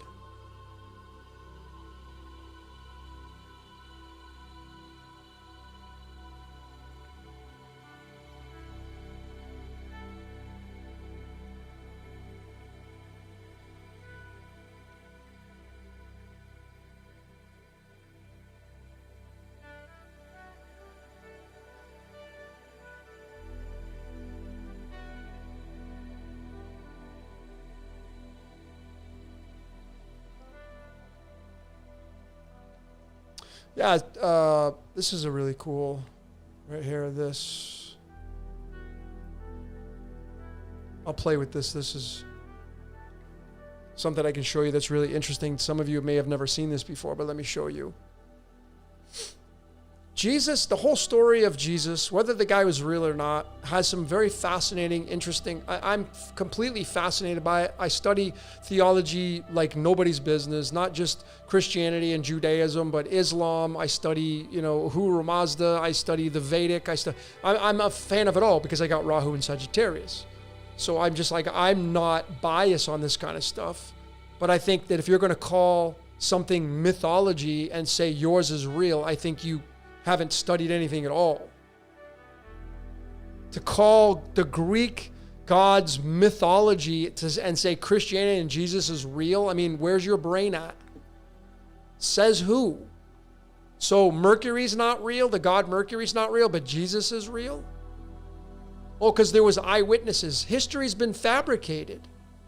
So I just have a hard time believing any of it. Anyway, what's cool about the whole Jesus character, besides the rawness of love one another, and the kingdom is within you, so close your eyes and stop paying attention to the outside world. Let thy eye be single. That's when you close these off and you focus on the middle section. So Jesus talked in parables, right? Allegorical. Just like I know there's no talking snake. If I went to the zoo and I came back and I told you, hey, you wouldn't believe it, yesterday a snake talked to me at the zoo, would any of you believe me? No, you wouldn't believe me.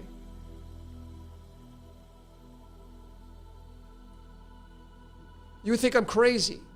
But you'll believe a book that was written 2,000 years ago that there was a talking snake? I mean, but if I tell you I talked to a snake at the zoo, I'm crazy. You wouldn't believe me. Nobody would believe me if I said a snake talked to me. Nobody would believe me if I told you a donkey talked to me. But 2,000 years ago, it really happened. Like, where's the critical thinking? Why am I wrong?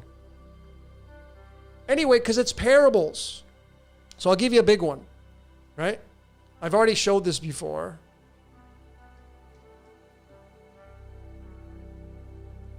Jesus said that easier to have a camel go through Matthew 19:24. That's it. It's easier for a camel to go through the eye of a needle than a rich man to enter the kingdom of God. Well, again, it's all astrological. How I know that? Because we're gonna put up Polaris. There's Polaris. The pole star. What's right next to Polaris? A camel. This is what he was talking about. He's referencing the astronomy. It's easier for this camel to go through the eye of the needle than a rich man to get into the kingdom of heaven. See, it's all allegorical. So maybe this is the kingdom of heaven. Maybe you want to go through Polaris. Because I can assure you that's what Matthew 19 verses 24 is talking about. Because there is a constellation with a camel. And it just so happens that it's the closest constellation to Polaris than any other ones. It's closer than Draco. It's closer than Ursa Major. It's closer than Cassiopeia. It's closer than Cephas, the blacksmith. It's closer to anybody. So this is what he was talking about. The parables, they're allegorical. It's just all astronomy.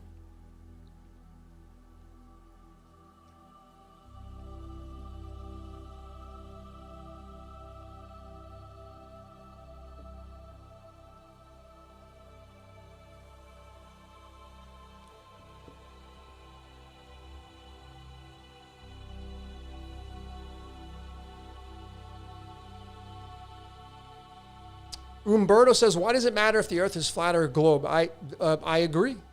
Flat, round, concave, square, a broomstick. It's not going to change your life.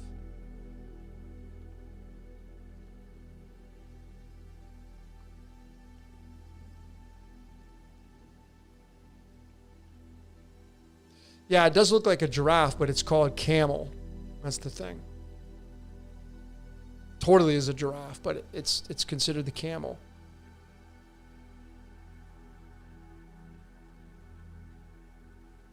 I think that I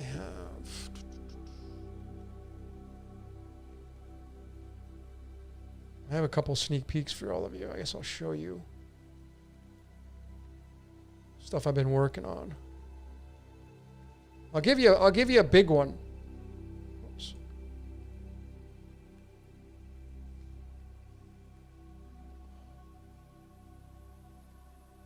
I'll give you a really big one in a second.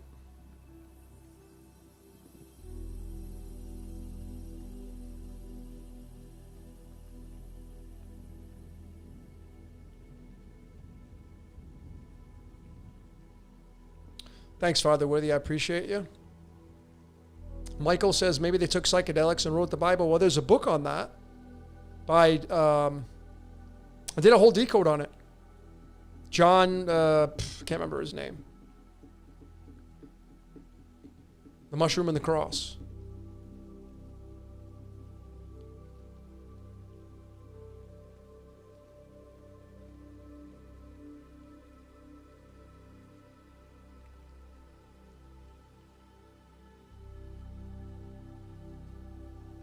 Someone had a question about what do you do? Let me see if I can find it.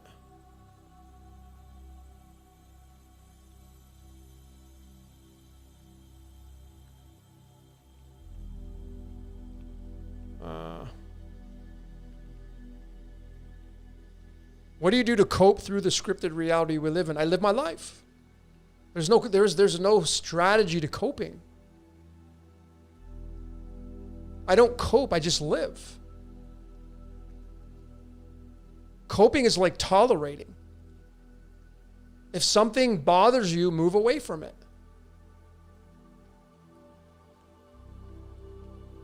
Like there is a layer of hedonism that's really important, right? The pleasure principle. What would you choose pain? No.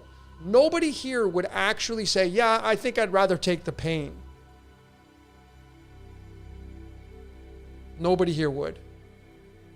That's why you avoid it.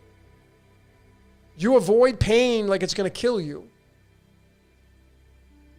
I mean, some of you are on pain management. If you could take some magic pill to get you off the pain, you would take it.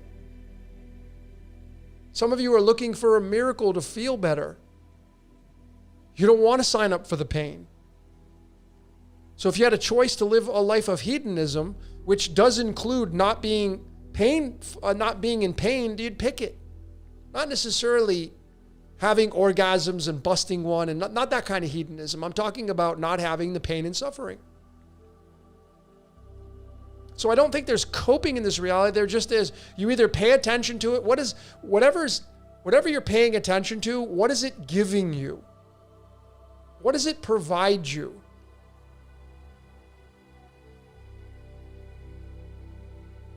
Is it giving you excitement? Does it give you excitement? Do you get excited by what you're watching or what you're paying attention to? You know, that's the holy grail question. There's no coping in this reality. There's just paying attention to things, and then there's going to be toleration to those things that you pay attention to some degree. If a lot of you pay attention to things and they just piss you off, but you continually pay attention to them. My question to be, why do you continually do that? Why do you have an emotional reaction to things that are pissing you off? Why are you getting pissed off in the first place? It's all scripted, it's all programming, yes. But once you know it's all scripted and it's all programming, then you could say, well, I'm not going to pay attention to that anymore because I know that if I pay attention to that, it's going to piss me off. So I'm not going to pay attention to it anymore. So you cut that tie and you leave it behind. Right? Like, are you really paying attention to what's going on in Iran right now? I'm not. I could care less. I do care about people, but there's nothing that I can do to make any change over in that part of the world. So I stay away from it. I don't want to consume my life with that because it doesn't give me anything positive back. So again, it's all about the pleasure, pain kind of thing. The things that you're paying attention to, what is it giving back to you? And if you stop paying attention to those things that aren't giving anything back to you, they're simply vampiring you completely, you're just siphoning off your gas, man. So if you stop paying attention to those things that are vampiring you, you can take those set of time constraints and move them into something that will give you a payoff. Like for me, I spend the majority of my time on research. That is a big part of my code. A massive part of my code is I incarnated to be a forensic decoder. And all the other stuff, all the other things that I've done in my past, that was all part of my programming. But the main focal point of my reality now is the forensic decoding and making presentations and presenting them to the world and doing these podcasts and helping people and creating Spotlight to make the world a better place. Because that's what it's designed to do. So there's payoffs with those. But if I stop doing presentations and I'm like, you know what, I think I'll turn on the news. I think I'll go watch some of these people they're after Trump. They're constantly bashing him. Like there's this channel on YouTube, it's called The Midas Touch. And this guy constantly it's always about panicking. Trump is panicking. I see these things in my feed, man. They try to get me. Yes, I've listened to some of them when the big shit was going down over on Iran, when I was decoding some of this stuff. Yeah, I was watching some of it, but I have no emotional interest to it because I know it's a big show. But these people are literally broadcasting to this channel has like 250,000 subscribers. And they're constantly feeding them, this, and they're panicking, and it's panic and panic and panic, and they're fearful and they're panic, and there's nothing positive about this channel. And it's alternate news, right? So what's the difference between a channel that's alternate news that is trying to take down an empire when they're doing the same tactics as the empire itself that they're bashing? they're in the same category. They work for each other. It's like the devil and God. You can't have one without the other. There's no you need polarity. You need polarity for people to choose. Otherwise, people will never choose. If you don't have cold, how can you choose hot? If you only knew hot and you never experienced cold, that is the absence of polarity. So there are tons of these channels on YouTube especially where they're constantly bashing one side of the government, and they're using the same tactics as what they're bashing. It's such a hypocritical paradox. And they just lure people in because people want to take these organizations down. They're going to be cheering if and when these organizations, because everything rises and falls, they will be cheering because that is what the majority of people are programmed to do. They are programmed to follow the justice and cheer when the justice happens, but they don't realize that the chaos that created all of the disturbances works for the same boss as the justice does. Once you understand that, man, you are free. Chaos and order are created by the same energy, man. It's the same energy. It's two sides of the same coin. It's the positive and negative. It's the right-hand path and the left-hand path. The right-hand path is the giver. Can you imagine if the sun was in the sky and there was no earth and there were no other celestials and no other stars? It was just the sun, and that sun is sentient. Imagine the sun is, and it's possible it is. And you're the sun, man, right? Your job is to shine and give life because you create photosynthesis and the water cycle, but there's no bodies around you to do anything. So you just sit there and hover around in space and you do nothing. You'd get tired of that. Like, I got nothing to do, man. It's like you get put inside this room and you can't leave, and I'm not going to give you anything. It's like solitary confinement for a prisoner, where it's just you inside this small little cell and you got no TV, no cell phone, no writing materials. It's just you and the freaking concrete. That's why it'll break you. That's why people don't want to go there.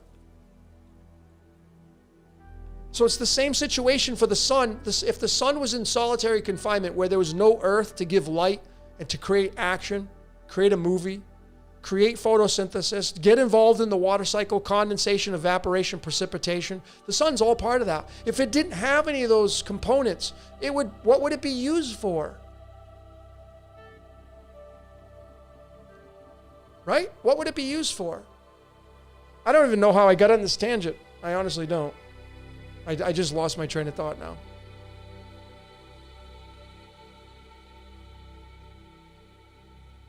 But I'm saying, ladies and gentlemen, that our reality is built on influence. And everybody living today is a cult. I'm a cult, you're a cult, the government's a cult. And what does a cult want? It wants followers.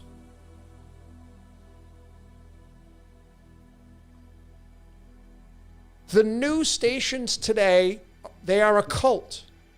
Religions are all cults. They need followers for their tithing and their worship. Governments need you to pay attention to their this and their jurisdiction and all that because they're sponsors. The news sponsors the government. The news gets sponsored by commercials. Commercials use the sponsorships to get their advertisements out so you buy their products. It's all cult. And life is a cult, man. And we just sit there and we try to draw energy from people. Make sure you hit that like and subscribe button. Hit that bell notification. You're going to hear all these people say that. We're all guilty of it. Because you want more followers. You want more people to join your cult. Believe what I got to say. I got the truth. I'll be the first to tell you, I don't got it all figured out, man. I don't have it all figured out. I just don't. I got my truths. I got my passions. I do this research. I talk. I help people. But I don't get it all figured out, man. I've said it before. If I lay all my truths out, I know I got some discrepancies in there. That's totally cool. I'm okay with that. I can admit that. And that's why you won't see me debate anybody. Because when you want to debate somebody, it's cool to have a healthy conversation. I would have a healthy conversation with somebody. And I do. But to literally, we're going to debate, and it's got to be a healthy conversation. It's not a healthy conversation, but to go and say, yeah, my truth is superior to yours. That is absurd. I don't care if the person is a Fugazi. Like, do I think that the Mormons, do I think Joseph Smith was really found gold tablets? Hell no. No, that's a Fugazi. Can I prove that? No, but there are no gold tablets anywhere to be found. You would think they would be historic. You would think that would be the cornerstone of that religion. That would be like, this is our truth, man. Like they're here. They're in a museum. Like you can go see them. They're real. It would bring so much more merit, but it's a story.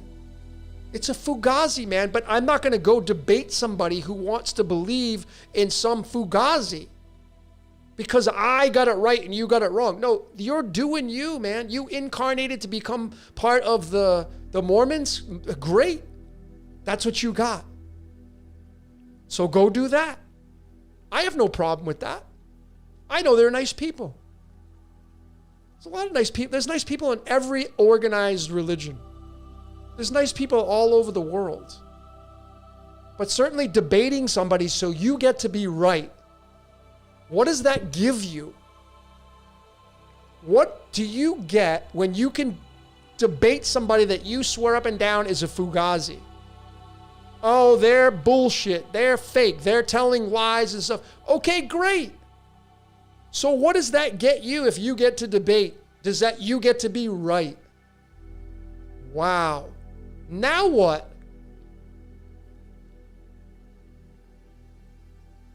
Everybody's right, man. Even if they're a Fugazi, they're right. See, that's the thing that really set me free, is realizing that no matter if somebody is a Fugazi or I'm holding a remote control, that is real. There's no one that can tell me that's a Fugazi. I'm really holding a remote.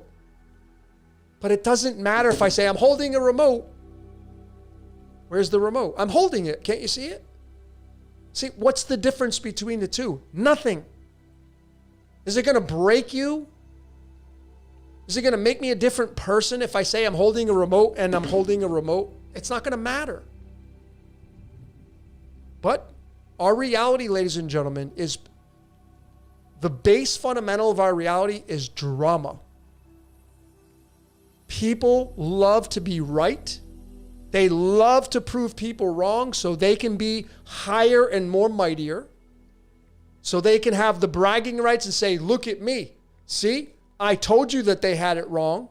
I got it right. Okay, now what? So? It's just all a damn Ponzi scheme. It's a cult. That's all bullshit, folks. Our entire reality is it's just ridiculous. This is how our society is programmed.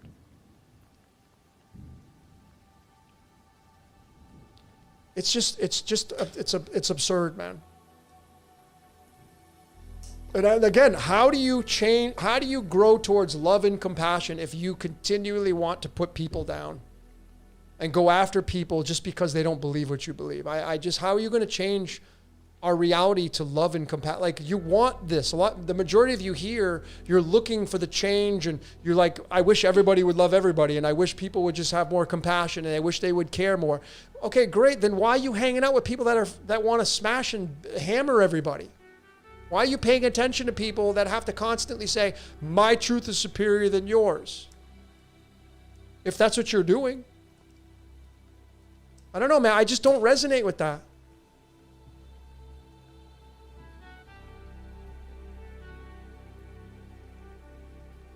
Life is a cult, man. The whole totality of life, our entire reality is a cult, man. Your life, my life, the whole thing. We want followers. We want people to like us. We want people to pay attention to us, whether it's directly or indirectly. Yeah, I'm here to help you. Why do you think I do these podcasts? Because I really get off. I enjoy helping people. Have you ever heard me once say, make sure you hit the like button, click on the subscription, hit the bell notification? Not saying that that's wrong, by the way. I'm not interested in that, man. I'm truly, authentically here because I want you to be a better person. That's really what I want.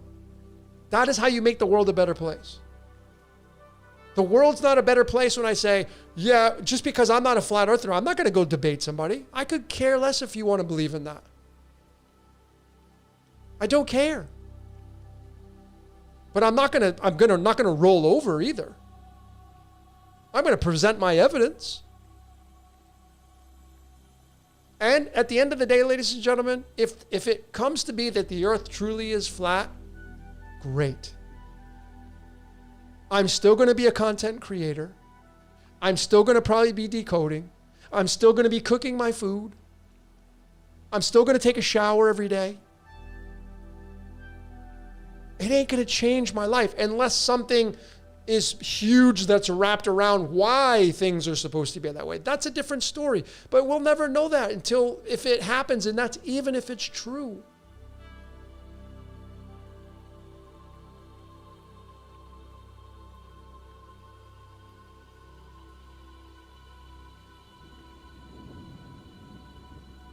All right, so let me show you. Let me show you some evidence of what theology really is all about. Okay, so I'm looking to crack the code, right? I like puzzles. I got Scorpio in the first house. I'm a detective. It's one of the main reasons why I do what I do. I got Scorpio in my first house. The first house, your first house is your identity, how you think, how you're wired. Everything that gets filtered through you is mainly through your rising and your first house. Your first filter is your first house. The rising in your first house. That's where everything gets filtered through. And then everything else they're all filters. All the celestials are filters. You got a filter for your love signature. How do you love how you want to be loved? You got a filter for your emotions. What you get your emotional payoffs from, that's the moon. You got a filter for Mars, for your ambition, your drive. You got a filter how you're going to expand through this reality, Zeus. And so on and so on and so on. They're filters. Filter, right? Okay, so let me show you this. Let me take that off of there. Hold on, let me get rid of this. Okay.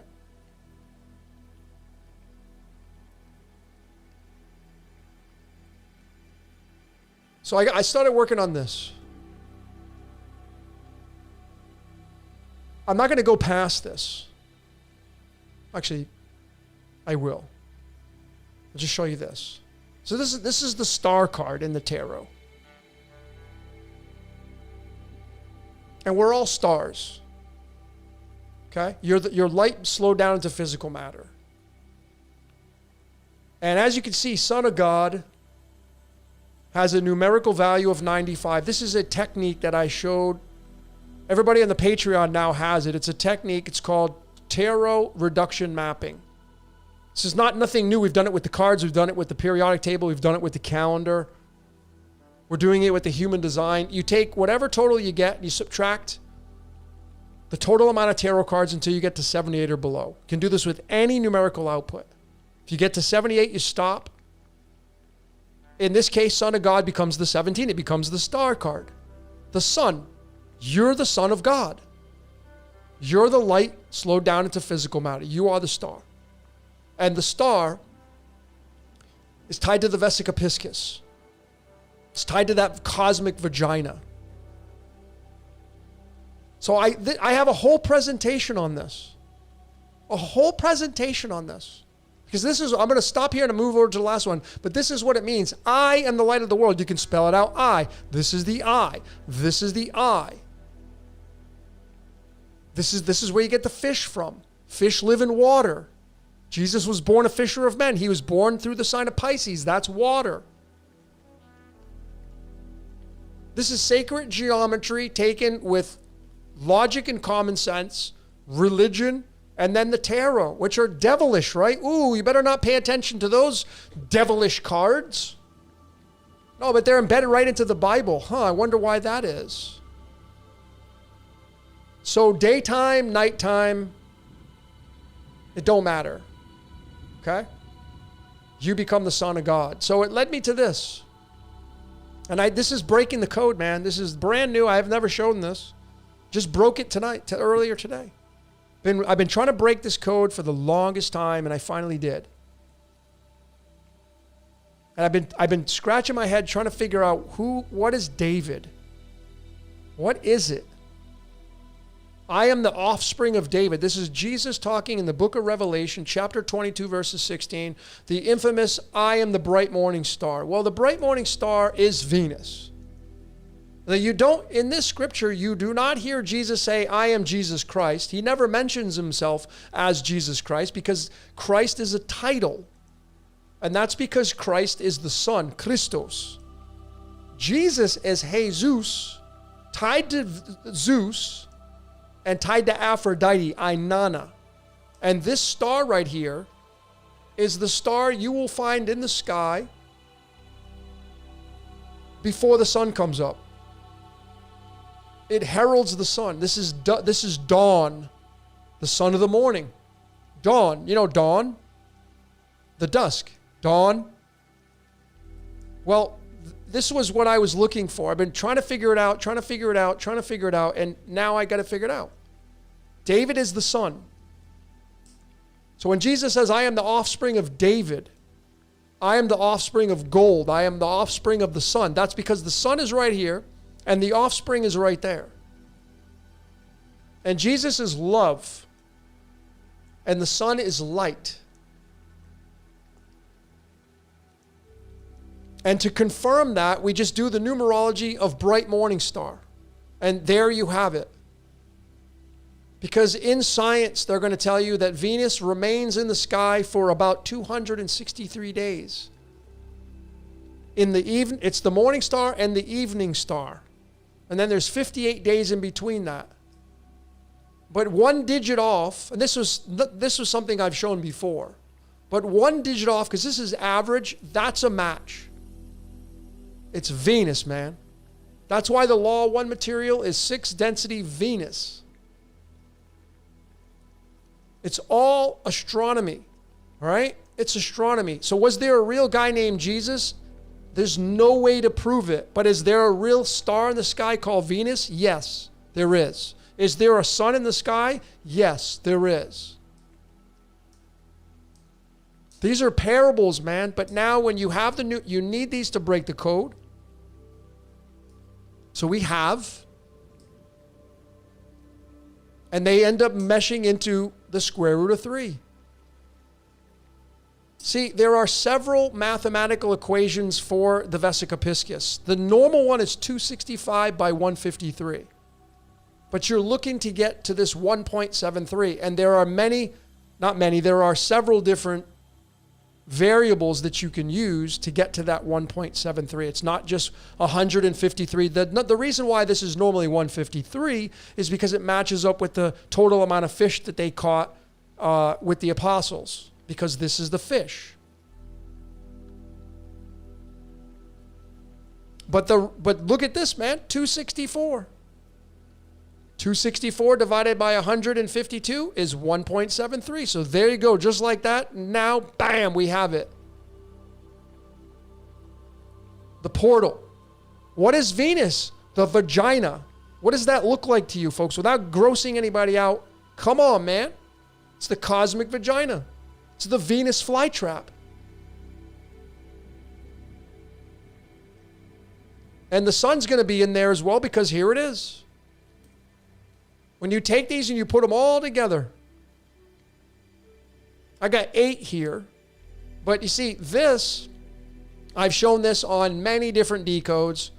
This is the real image, not a AI-driven image. These are real images of the sun taken on the same day of every month for 12 months. And when you put them all together, look at what it creates. The sine wave. And where does this go? Where does this thing go? It goes right here. That's where it goes. So the sun is David, the gold. And Jesus is the bright morning star, as he claims he is right here. Because he says, I am the root and offspring of David, and this is the big one, and the bright morning star. So the offspring of David is, I'm the son, the Christos. That's why he never says, I'm the Christos. He asks, hey, what do you think of me? He asks Peter, what do you think of me? Oh, you're the Christ. He never claims it. But there's the numerology to back it up, and there's the mathematics to back it up, sacred geometry. And these are undeniable. And there's real images of the sun. And so what you have to do is you have to mirror these. So we did, just like that. And you put them in there and you see what it creates. Now, why I'm doing that is because this is the Tropic of Cancer. And you have to flip it and mirror it. And when you do that, you get the Tropic of Capricorn. And now Tropic of Capricorn goes the opposite way. Because when it is springtime in the Tropic of Cancer, it is the fall time in the Tropic of Capricorn. And what does this create? It creates not only does it create the figure 8, the infinity symbol, but it creates these Vesica Piscises as it moves through the seasons. Now, to confirm that, we go back to numerology and we do the square root of 3, and that gives us 226. And that's radium, and that's Ra. And now you get the Law 1 material attached to this. And then you go to the square root of 3 cipher, because the square root of 3 cipher is using the square root numbers, the 1.73 for ABC, and you get gold. So we know gold is tied to the sun. It's right here. And we know Ra is the light of the world. Right? So we have confirmation after. So this was a big deal. And I got presentations coming on the Patreon that just knock your socks off. But this is your ichthys, this is your prison, this is your DNA. DNA is going to fit right over here because we are the sun becoming. This is you'd put a DNA strip right over that. And this is marrying the Tropic of Cancer and Capricorn. This is real nature now. This is not a fabrication of AI. These are real images. This is how amazing nature is. This is the Christos, the Ra, the gold. So the bright morning star is 264, and that is from here to here. It's not from here to here. It's all the way across. And that's what this sine wave does. And these are all right here. All the way across. This is the sine wave, the monad. This is pi 3.14. That's why I know when you take 226 and you add 88, you get 3.14. That's because you got 3.14 here, 3.14 here. See? And then you take these two numbers and add them up. Why 264 and 103? I'll come back to that in a second. But you get 367. And if you take and do the Taylor reduction mapping, 367 minus 78, minus 78, minus 78, you got to do it 5 times. You'll come out to 73, 4 or 5 times. And that's the 9 of Pentacles, the 9 of Diamonds. This card right here, by the way, is Keanu Charles Reeves' birth card. because he plays the Jesus character. That's why in Revolutions, Matrix 3, he gets crucified. This is Keanu Charles Reeves' birth card. See, the crucifixion's right there. As you go through time. But the real cross is this one. Not the Roman cross. No, the real cross is the Stauros. The Stauros goes all the way across. It's from head to toe. That's the real cross. The Fugazi cross would be the Roman cross. That's my opinion, but the real cross is this, the Stauros. Head to toe. Although it's like Superman flying all the way across with his arms outstretched. And this is, you're on television, man. You're an actor playing out the Jesus character. But the reason why I have the 264 by the 103 is because you got to go to chemistry for that. And you can measure everything with chemistry, and you take Lawrencium. I don't know if it's not gonna have it here. I'll have to get it right. No, not Ed Harris. But if you got to go to chemistry.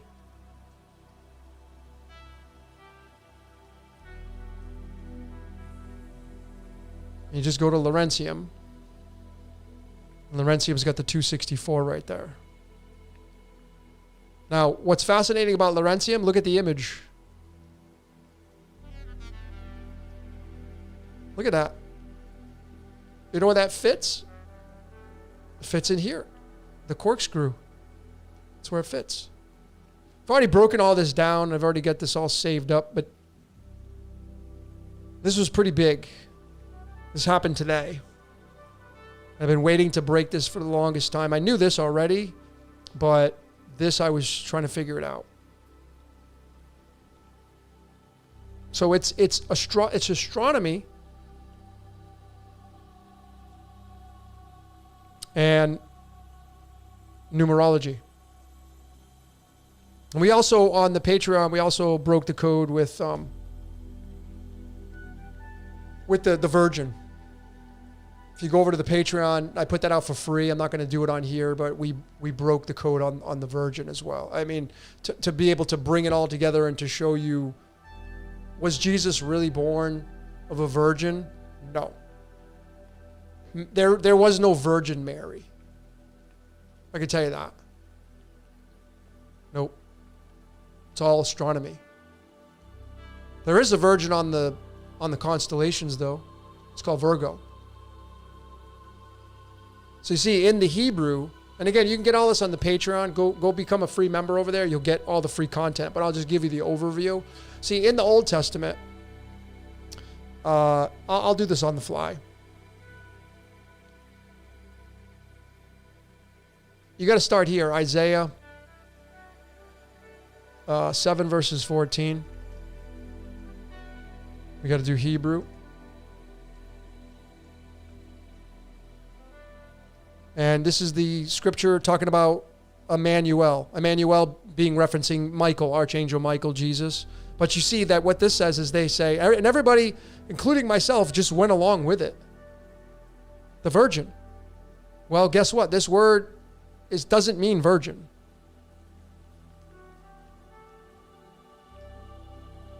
We'll go from Hebrew to English. This word means maiden. Young woman. So what is this scripture saying? A young woman's going to conceive Emmanuel. So there's no virgin here. So this is correct. This is a maiden. All right, this is the conversion. I got like 5 different versions. If I go to a different one, if I go to like I don't know, let's go to the Hebrew dictionary. Try this one. What does it say here? Maiden. You can go try it yourself. I've done 5 different websites. They all say maiden. There's no virgin. So was there really a virgin that birthed a guy named Jesus? Absolutely not. Now, if you go to the New Testament now, Matthew chapter 1 verses 18, I think it's 1 verses 18. Or is it 123? It's It's 1 verses 23. Yeah, see, they change it to Parthenos, which is virgin. So when they converted, when they did the translations from the Septuagint, when they created the Greek scriptures from the Hebrew, they automatically just took this word maiden and they made it into the virgin. There was no virgin, but they're both correct. Why? Because it's astrological. The reason why the Greeks have it right is because Jesus was born of a virgin. It's Virgo. This is the maiden. Virgo the virgin. That's what she's known as. So do the Greeks have it right? Yes, they do. But it's not a real woman who's a virgin. It's the constellation Virgo, the largest constellation. And what sits across from Virgo? Pisces. The fish. The ichthys. So she gives birth to the fish, the Jesus character. That's why Jesus came during the age of Pisces. So the Hebrew has it right. The true essence is it's just a maiden, but it's allegorical. Do I think Jesus was a real guy? I'm kind of like agnostic with that. I can't say he was, I can't say he wasn't, but I do know that this virgin that they're talking about is this virgin right here. And ladies and gentlemen, Rosh Hashanah is celebrated when the sun normally is in Virgo. The Jewish New Year, remember, Jesus was Jewish, and he said, I'm going to come fulfill the laws of Judaism. He says that. I won't leave any of the laws unturned. I will make sure that everyone gets attributed to. He's referencing Judaism. Rosh Hashanah is when the sun is in Virgo, and it has to be a full moon, and the moon's going to be where? Pisces. Full moon in Pisces. Across the way. It has to be across from Virgo. A full moon, the sun's got to be across from the sun, so the moon's going to be in Pisces. Every single Rosh Hashanah, man, this is where the sun's going to be. The maiden. So the Jews have it right, the maiden, and the Greeks have the virgin. They got it right because it's all astrological. I don't think I wasn't even was I even showing you guys my let me show you guys again. Damn it.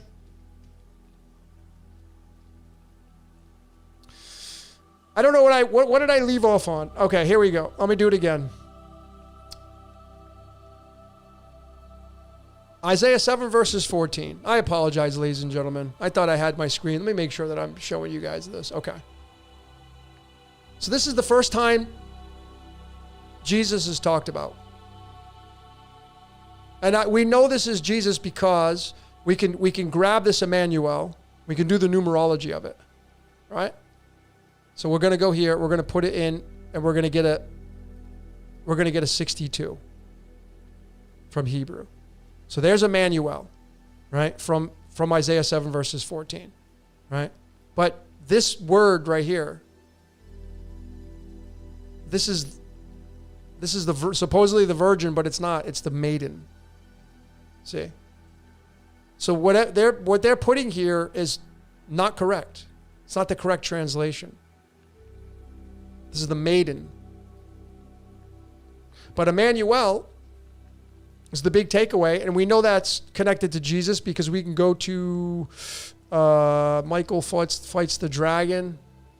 I think that's 12 verses 7. Yeah, 12 verses 7. So we're going to go to Revelation 12 verses 7 to confirm. And we're going to get Michael. What do you think the numerology is going to be that in the Greek? 62. So Michael and Emmanuel are a match, two different languages from the original languages. So we know that Archangel Michael's tied to Emmanuel. And it's L. 62. And what's crazy about the 62 is you go to the periodic table and you get element number 62. And you click on this and there's the 152. Right? The 152, which was the measurement of the Vesica Piscis right there.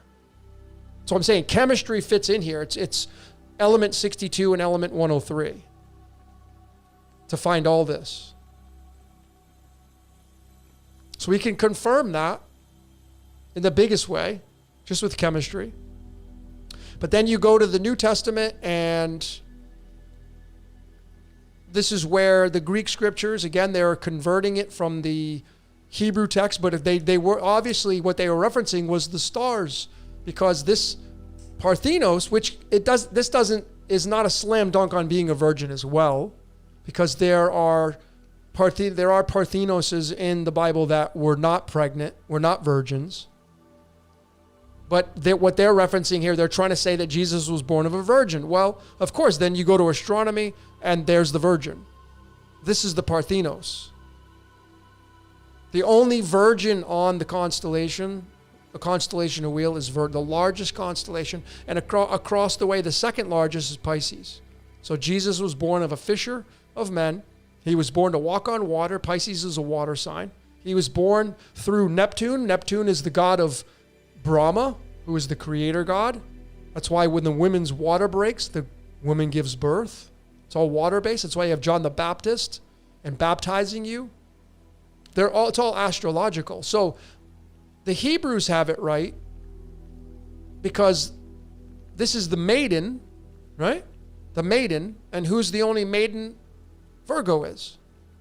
But then the Greeks, they switch it to the virgin to accurately represent Virgo the virgin.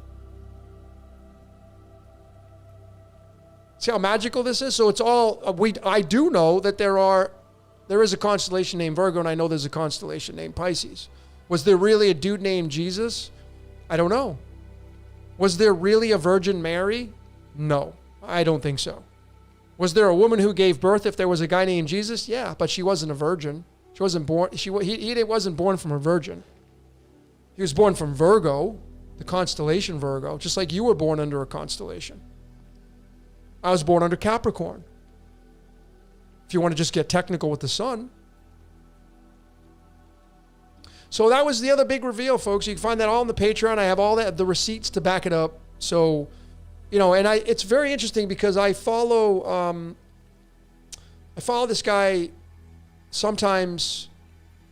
He's very interesting to listen to. It's called Deconstructed Zone. I've shared his material. His name's Justin, and he has talked about this so many times.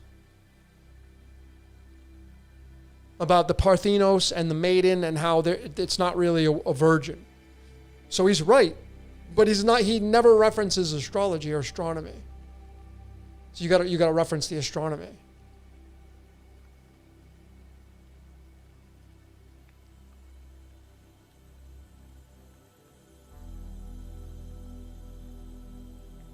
So again, if you want the receipts of that, you can head over to the Patreon. It's free for everybody. That's why I wanted to show it to you.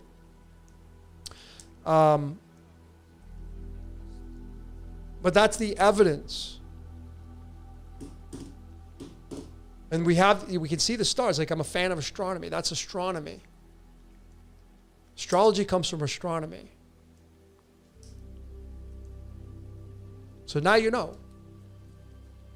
So Jesus was really born from a virgin? Yeah, it's Virgo. It's Virgo. That's the maiden. So the Jews have it right. The New Testament's got it right. But really, what they don't tell you is it's the stars. But was there really a guy? I mean, there's really, I'm a real person. You're a real person. But my mom wasn't a virgin. That's why I have a hard time, and especially just trying to recite these stories like it says in the text, like these stories, these eyewitnesses' accounts that were told decades after they happened, and then there's discrepancies. The main Gospels, Matthew, Mark, Luke, and John, there's consistency with some, but you know what? Like even the crucifixion, They can't agree upon what time it happened. You would think that one of the greatest moments in history of mankind in religion, you would have the exact times listed in each gospel. They would be exact, and they're not. You know, if God really wrote the Bible, you'd make sure that all the gospels are the same. Wouldn't you? It's your book. If it's the Word of God, would you get any discrepancy out of your book? I sure as hell would. I mean, how do you feel about if someone takes your material and starts to put discrepancies in it? What would you do? You ain't going to have any of that.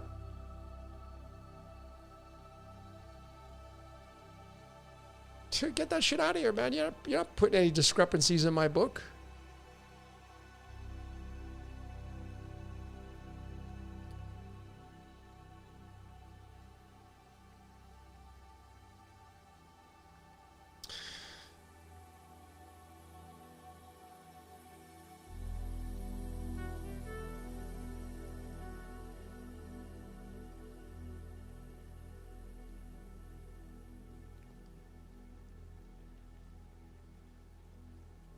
I don't know who this person is. I don't know if this is somebody real or...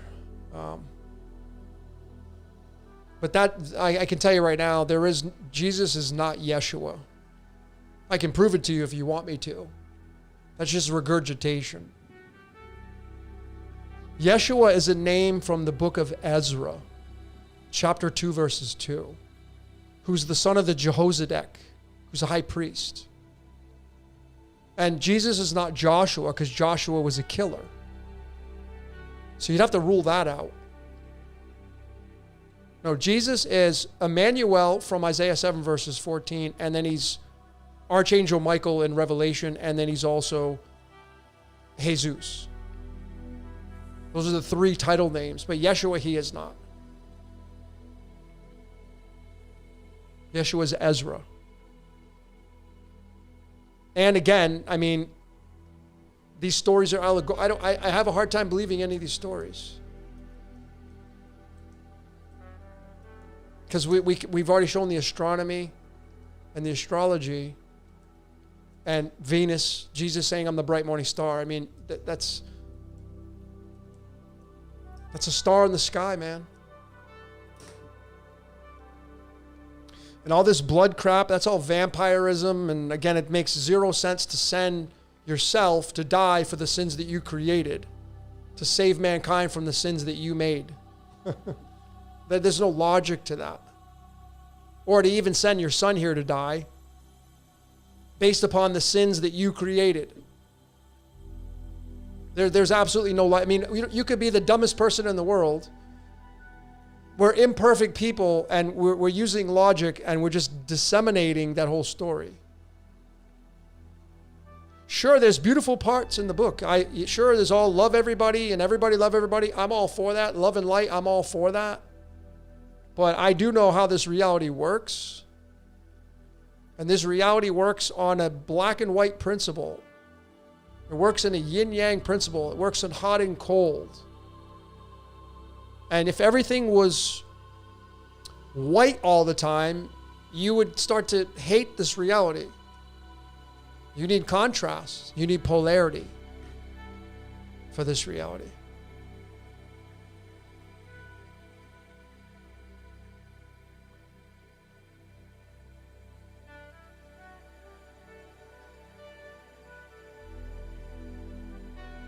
Crown Affair says the sins are an excuse for a debt slavery system.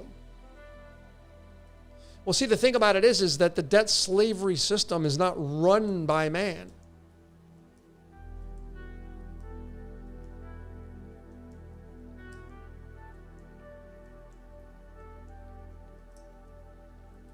It's being orchestrated through them, but it's not being conjured up by them.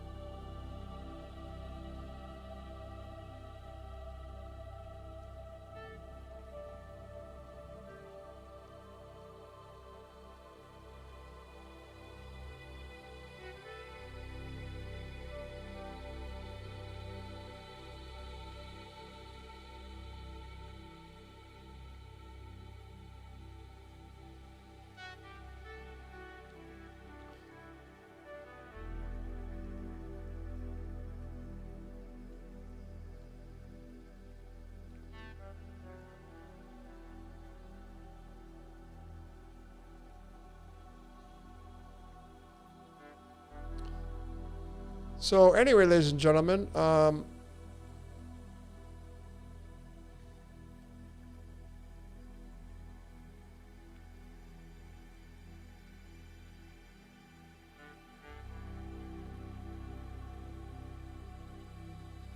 is my transmission smooth? It looks like I'm... You guys getting any buffering?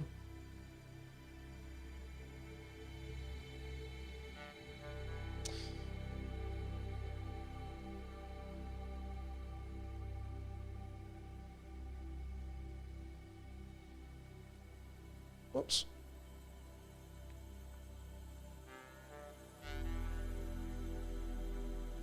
I wouldn't even know what to compare that to if I had one. I mean, don't you have one every day? It's an update to the operating system. I don't know.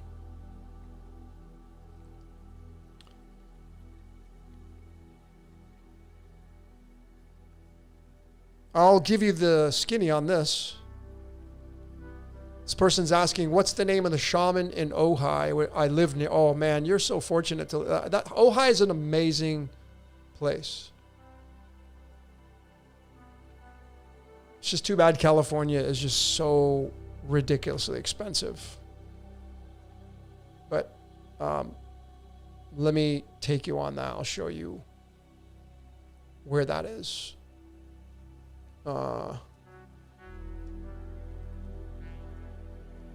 think it's this place right here. Nutmeg's Ojai House. It's right downtown. 304 North Montgomery. And let's see if Patrick is still here. There he is right there. This is the shaman that I got my reading from, my shaman. He is the real deal, man. This guy right here, his story. What a nice guy, man. If you get to go see him, tell him Logan has said hi. He'll know who I am. I've been to see him several times. He's up there in age. He's probably in his late 70s. This guy right here, he's half Irish, half Cherokee. And he got struck by lightning twice in 1 week. He'll tell you the story. He'll tell you all about it. Legitimately. I don't see no reason why he would lie, but that's how he got introduced. That's why he got inducted into being a shaman. Got into a really bad car accident, but he's amazing, and he did my totem pole right there. I've gotten healing from him. He's just a beautiful man. He is a two of spades. He's the lukewarm card. He's born on April 6th, I think. Amazing dude. Very, very nice guy. It makes me smile, man, because that guy he's just the real deal. He's just a beautiful person. That's the Jesus Christ character.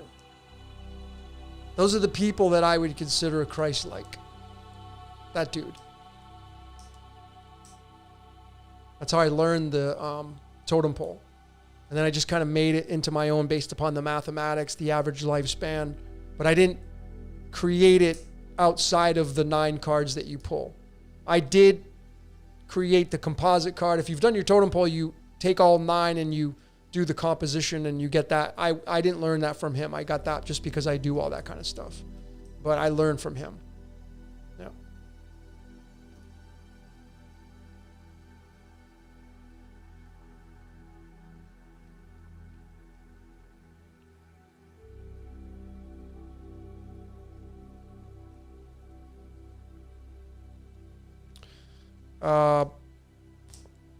I don't know if you're at Infinite Plane Radio wants to know what you think will happen on 61. Oh. Yeah, there's this thing going around about Seattle. I don't know. Probably nothing. You know, here's the thing about this. Because I know you were talking about, there's some guy who does these videos and he does this Elvis thing and he's been posting this. And the thing about it is what I've seen is he's been forecasting this for years and it hasn't happened. So this is not anything new. And I'm not saying he's a bad guy. I don't know him. He's doing his thing. He's doing his code. But here's the thing. is that I would imagine he is focused upon, and everybody that is following him is focused upon June 11th. So there's this focus on June 11th, and you would think that they want it to happen. Because if it doesn't, let's say it doesn't happen, then what happens?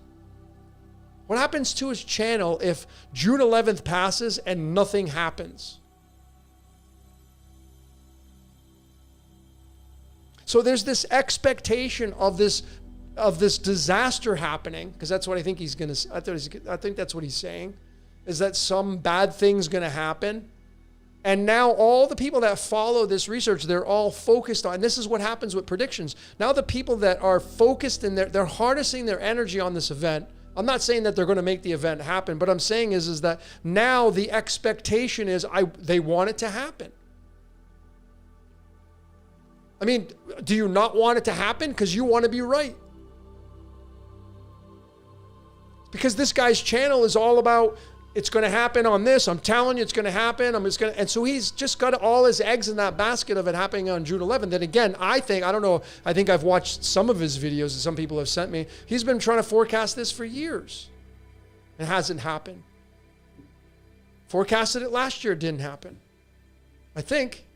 Correct me if I'm wrong, maybe I'm wrong. But I'm saying is that there's this focus on June 11th. And if it doesn't happen, then it's like the wah, wah, wah. It's like the JW organization that I used to belong to. They said, oh, the world's going to end in 1914. And it didn't. And then they just adjusted and said, well, now it's going to happen this time. And then it didn't. They made another prediction and it didn't happen. And you know what happened to that organ? They started to lose followers. So I'm not saying that whoever this guy is, he's wrong. Because he's obviously invested into his code and that's what he's here to do. But I take it with a grain of salt, because again, it's just like if you're predicting a disaster where people are going to die and you're focused on that, and that day comes and you really, literally, you want it to happen so you get to be right. I don't know. Do you see it any other way? So just so you get to be right, people are going to die so your prediction comes true. I don't know. I'm sure that's not the way he's thinking about it. So I'm not insinuating that. But I mean, think about it though. All your eggs are on June 11th. Like, it's right around the corner. And if it doesn't happen, you're screwed, man. Your prediction's garbage. You're going to lose. You're probably going to lose. People are going to be like, oh, that guy's full of shit. So it's like betting on the Super Bowl. And you got $100,000 on a team. And if you lose, you're screwed. What are you going to do? Everybody's just going to dissipate and they're going to go back to what they're doing. But of course there is this thing. If something does happen, the guy's going to gain traction. People are going to start following him. I would imagine so.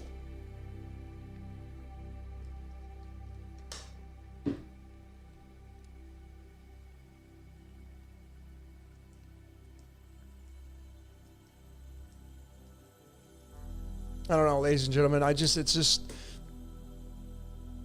predictions. I mean, there's been so many people that have put predictions, myself included, that have said things are going to happen and they haven't. I mean, Jordan and I can be honest and tell you, we talked about the financial collapse, and look at what's going on, still going. So we did that the day that never comes. Because I had thought, I was like certain. I was like, can't keep going on. 35 trillion in debt. It's got to break some point. It's going to keep going on. So I'm very hesitant on predictions. And again, it's like this person who's got all their eggs in the basket on June 11th. They literally have their whole entire career and YouTube channel hinged on people looking at this June 11th date and you would like, it's going to happen. It's going to happen. And so do you want it to happen or you don't want it to happen? So if your channel is literally built on, I want it to happen so I can get followers. I'm not saying that's the case. But if it doesn't happen, man, then what happens to your channel? That's why prediction. It's just like, if you're following a sports bookie, people. I used to do the Super Bowls.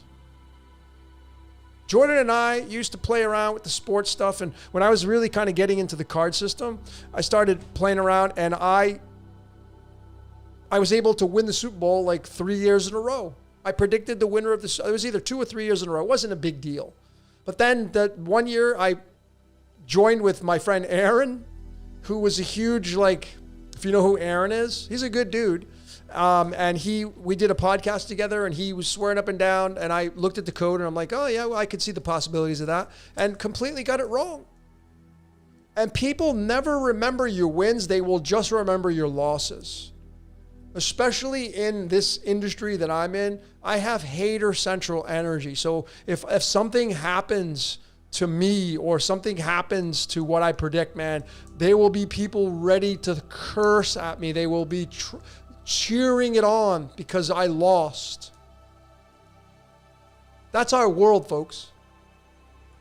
This is the world that we live in. There are people that dedicate their entire YouTube channel to bashing people. I get it, it's their script, but I mean, this is the world we live in. What happened to everybody love everybody? What happened to you go do you and I'll do me?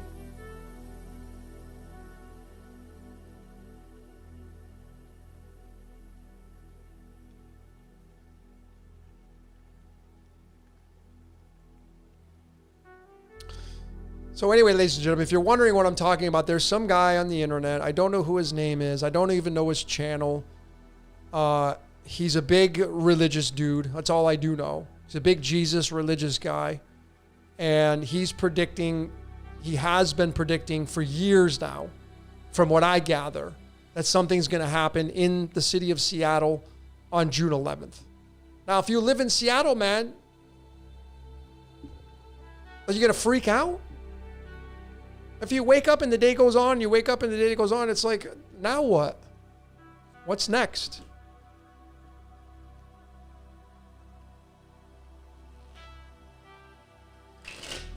I'm telling you, ladies and gentlemen, we live in a world filled with cults.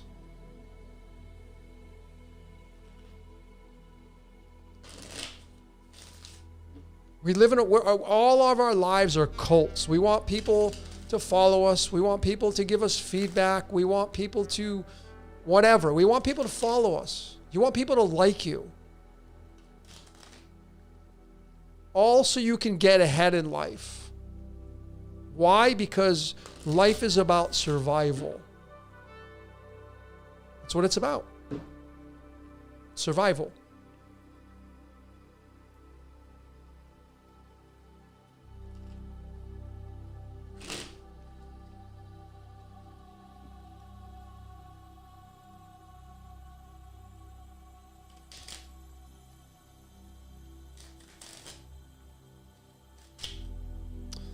All right.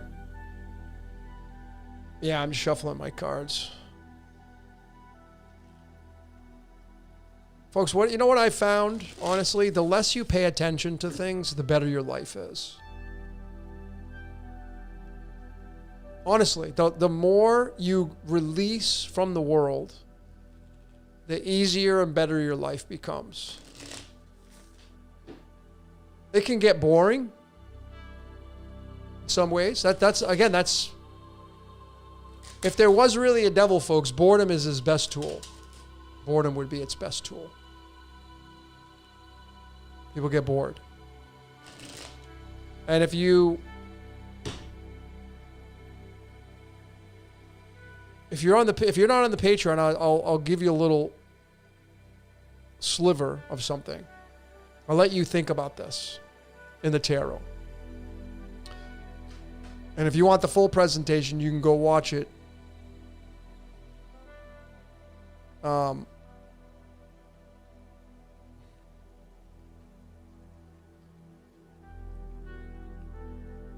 on a second. There it is.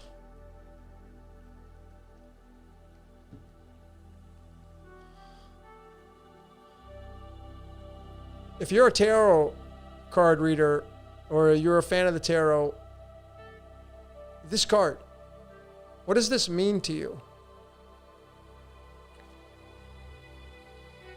This is the card of boredom. This is the card of not being satisfied. See, the cup sitting in front of you in this card, if you're that person sitting under the tree, the three cups in front of you, those are all the experiences you've had in your life. And here comes the fourth one. Are you going to take it? What's going to happen if you take that cup?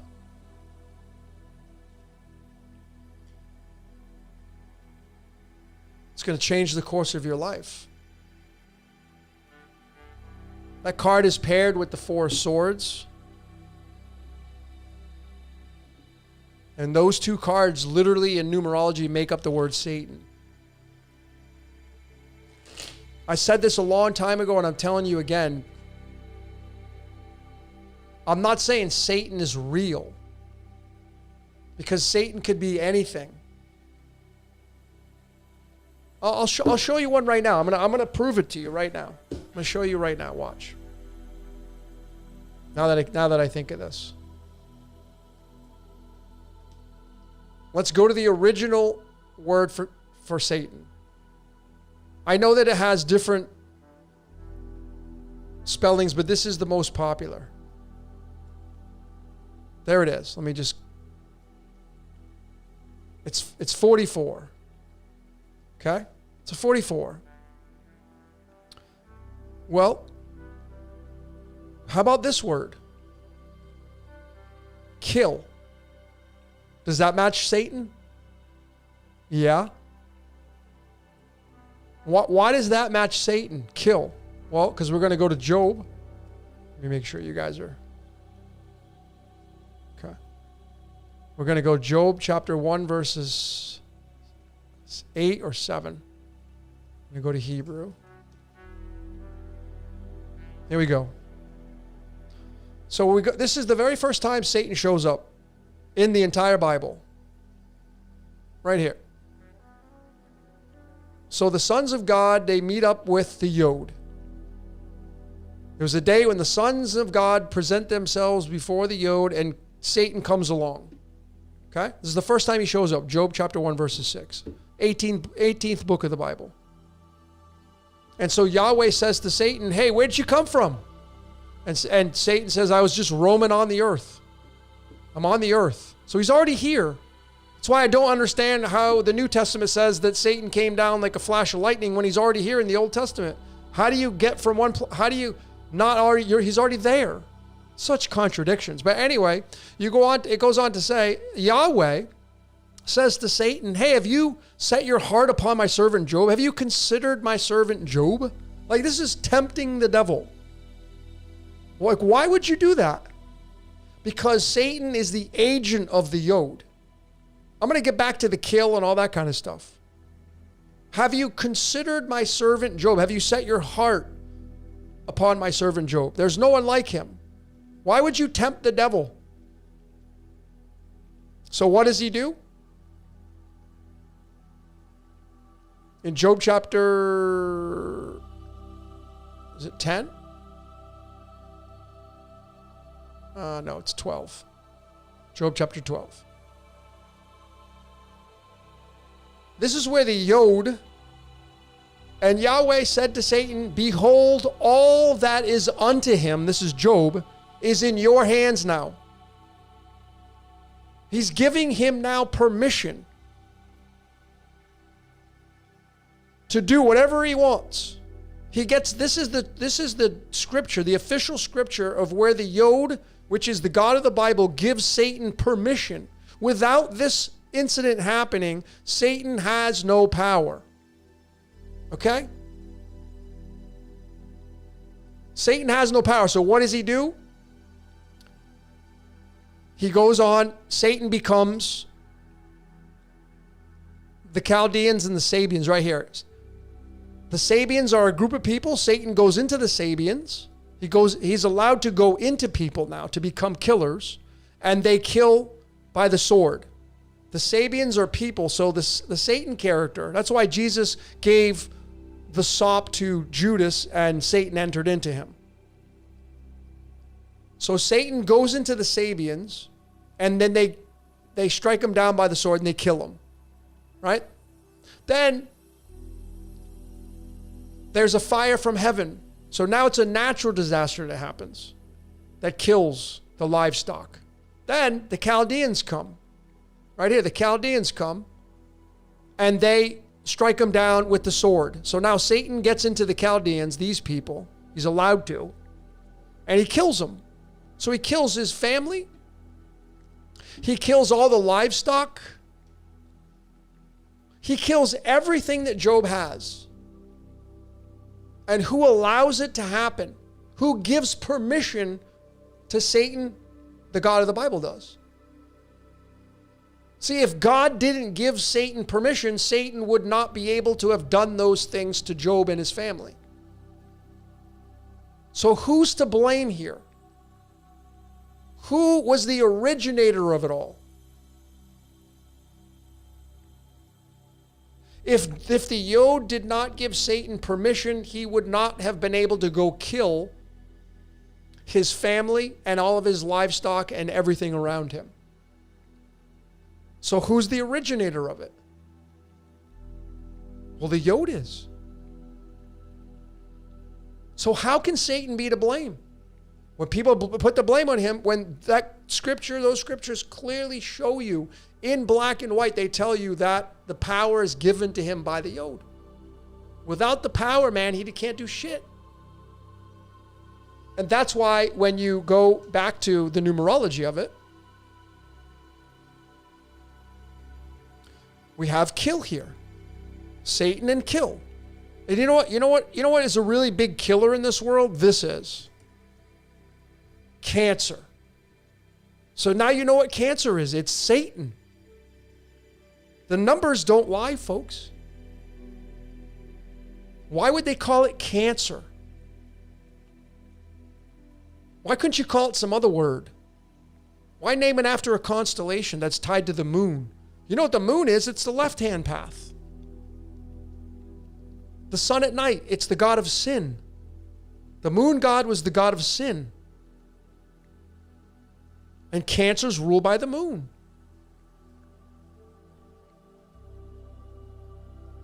So maybe you know somebody that has cancer. It's Satan. And it's allowed to happen. In the book of Job, I just showed you there was a fire from heaven. That's a natural disaster. Why do hurricanes happen? Why do tornadoes kill people? Why do earthquakes kill thousands and thousands of people? Those are natural disasters. Who has control over the natural disasters? Well, if you got an almighty, omniscient, omnipresent God, that would be the one that has the control over everything. Couldn't it be a better way?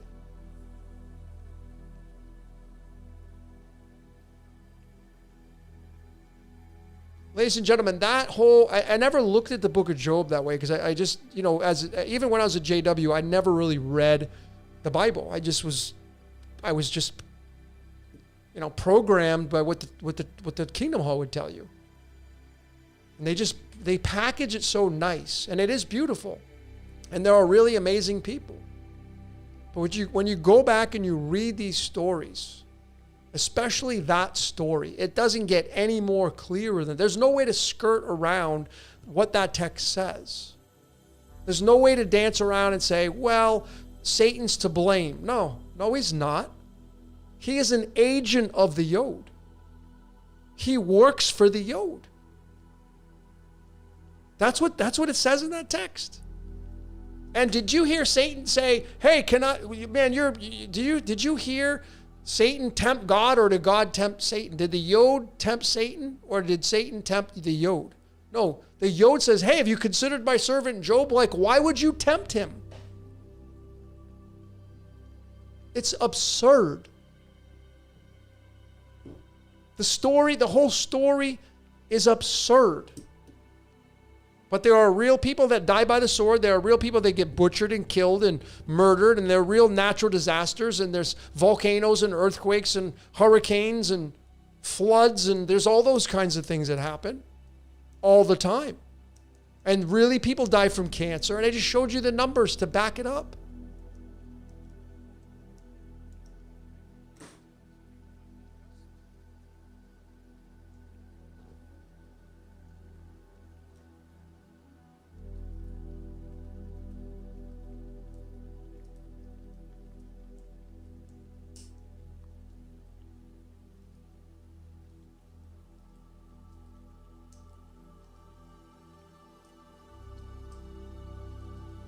So, who is the Yod? What is the Yod? Well, that's debatable. The numbers point to Mars. The Yod He Vah He is 26. The element 26 is iron. Iron is the Iron Dome in Israel. Iron is the god of war. There's a lot of energy pointing the Yod towards iron. September 11th, 2001 was day number 245. It happened on a Tuesday. Mars Day. So I don't think it's just one celestial. You could say Saturn or Zeus, or it's all of them. It's the right-hand path and the left-hand path. And you can't have one without the other. You need both. The one is order, one is chaos. But it's the same boss. And these are all told from a story based upon ancient Sumeria and Mesopotamia and Enlil and Enki and Anu. Those are the originating stories, man.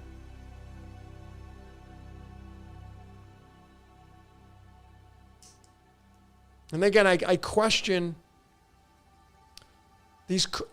some of these things that these cultures had, because if they were so far advanced, their civilizations were so advanced, why were they using cuneiform tablets to do their writing? Why weren't they using pens or pencils, at least pens or pencils, or typewriters? The things that I question, I don't know.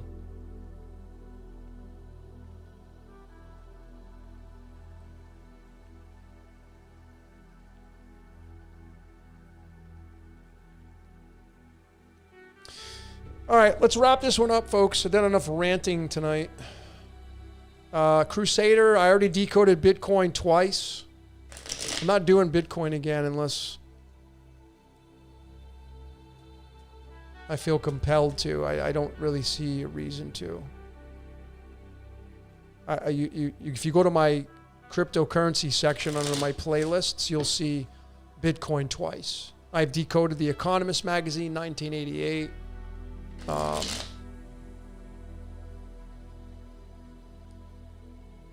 I thought my whole thing was this year would be kind of a breakout year. This year is the card, the Knight of Swords, which is the card of Genesis Block 0 for Bitcoin. But we got a long way to go, man. We're not even halfway through the year yet. So we got a long way to go.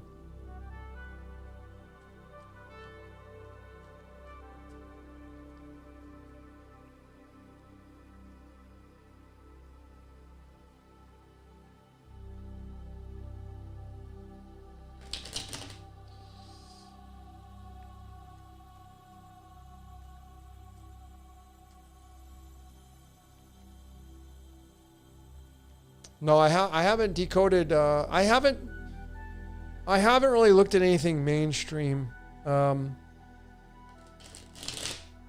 So The Economist magazine is mainstream. Not that I wouldn't look at it, but I haven't looked at it.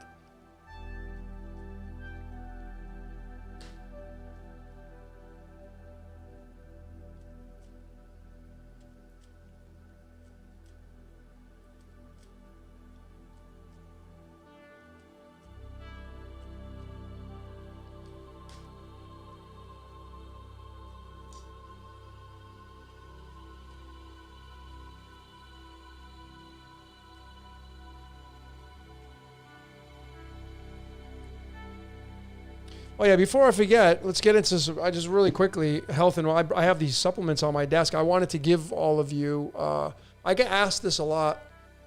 Oh, why I got 611 up here? I gotta take that off.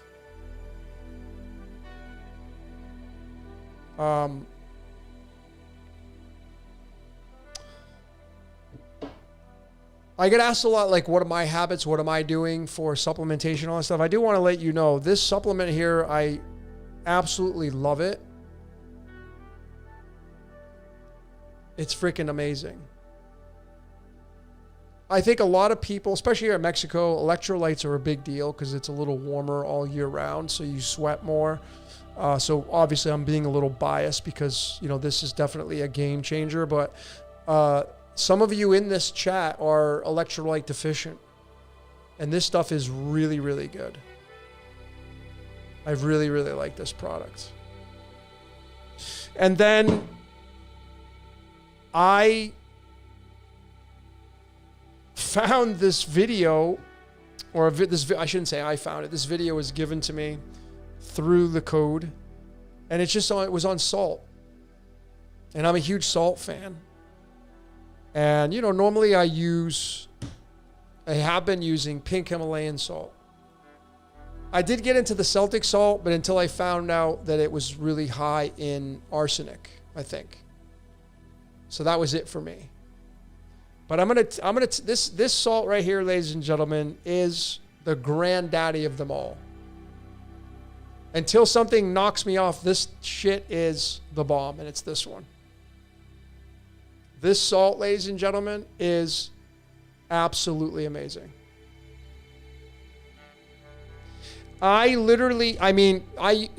Before I drink my water, I have this 1 liter refillable, right? And I drink 4 of these a day. And I'll always usually sprinkle some salt on my hand, lick it off, and then start drinking. But this stuff right here, man, I find myself doing it multiple times because it tastes so different. It's such a freaking good taste. Like, you would think salt is salt, right? This salt, it has the best taste to it I've ever had in my life. This shit. And it's kosher. It's Jewish. Well, I'm not saying it's Jewish, but I think the best foods are kosher. It's strict. But this shit right here, it is the best salt I've ever had. Get some. It is amazing. It spilled all over me now.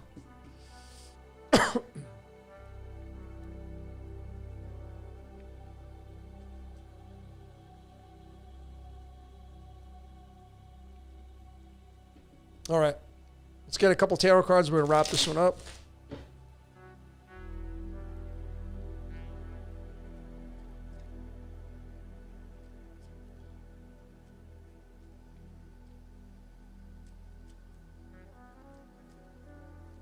You can add this to the water, yeah.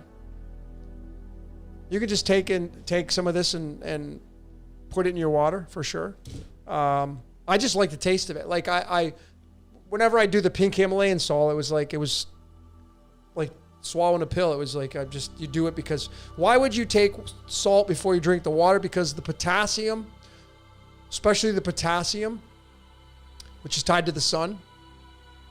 Potassium is the 19th element, and the 19th card is the sun. Potassium is so important, but the potassium and magnesium and all that, what they do is it basically shuttles the nutrients, it shuttles the water into the cells.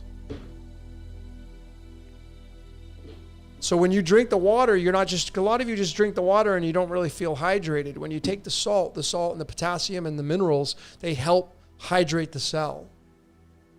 So it's really, really important to do. But this stuff, man, I can't believe, this is how big it is because how much of a game changer it's been. The taste is phenomenal. It's just a phenomenal tasting salt.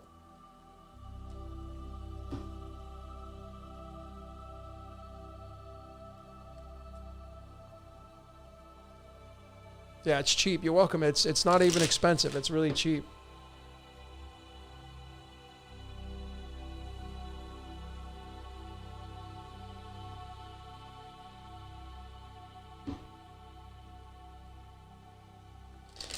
All right, so let's pull some tarot and we'll get out of here. I'll let you guys get to what you're doing. So if you've never been here with a tarot reading for me, I just usually pull, my normal now is 3 cards, and I do my best to interpret it, and the easiest way to do the interpretation. So it can be for anybody. So it's not just like, I'm not just doing a sign, take what, right? You hear these tarot, take what resonates, go look for another reading. No, this is a general overview card pull, but this is, what is the most important thing to focus on in life right now? And it will mean something different to you than it will me. So you got to start thinking about this. I'm also going to pull, I have these flashcards. I like just doing these flashcards. I could pull the flashcards and have a conversation with these. It's been amazing. Man, for the past, it's been amazing, man. Life's been amazing. That's all I can say. Life is amazing. It has been amazing. Super grateful. Super grateful. All right. So I'm going to pull 1 card from this to get a number. Let's do that first. Let's see what number comes up. Maybe this number will be special to you. Maybe it'll be your number. Let's see what number we get. I'm just going to reach in the box. I can't even look. Pull a number out. What is that number? 95. That's Son of God. Son of God equals 95. There you go. The Son. So maybe 95 is important to you. 499 is the 95th prime number, I'm almost certain.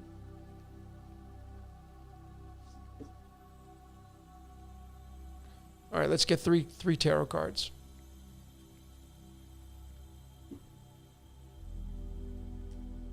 There you go. All right, I'm just going to rub my fingernail over these things. See what we got here. What do we get? The Queen of Pentacles. I'm going to leave them just like this. Queen of Pentacles reversed. Well, if she was upright, financial security. This is the Queen of Money. Right? The King of Pentacles, secure in your money. Well, the Queen is the consort to the male, so it's got the same energy. Well, it came out like this. So it's either going to be this way or it's going to be that way. We'll take a look and see. That's card number 77. Maybe that number has significance to you. Card number 2. The High Priestess. So we have quietude. We have Boaz and Yachin. We have 9/11, the Twin Towers. I know that's not what it means, but I'm just giving you. But the High Priestess is quietude, going within, the oracle, knowledge, wisdom, smarts. And this card sits in the sign of Taurus. That's why the moon's beneath her feet. Taurus has got the bull horns. She got the bull horns above her head. Taurus. Ruled by Venus. So we have study, meditation, visualization. So card 77, card 2, 772, and the final card, 2 of Swords, card 52. So we have impartiality, not making a move, sitting still. I mean, you literally back to back, you have sitting still, quiet, going within. So the message to me is very, very crystal clear. I mean, the Queen of Pentacles, if this is about money, well, it came out reversed. Don't be making any moves. Just wait. Chill out.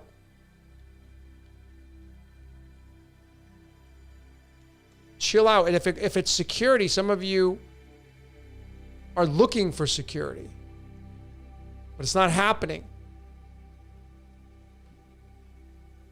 Quiet.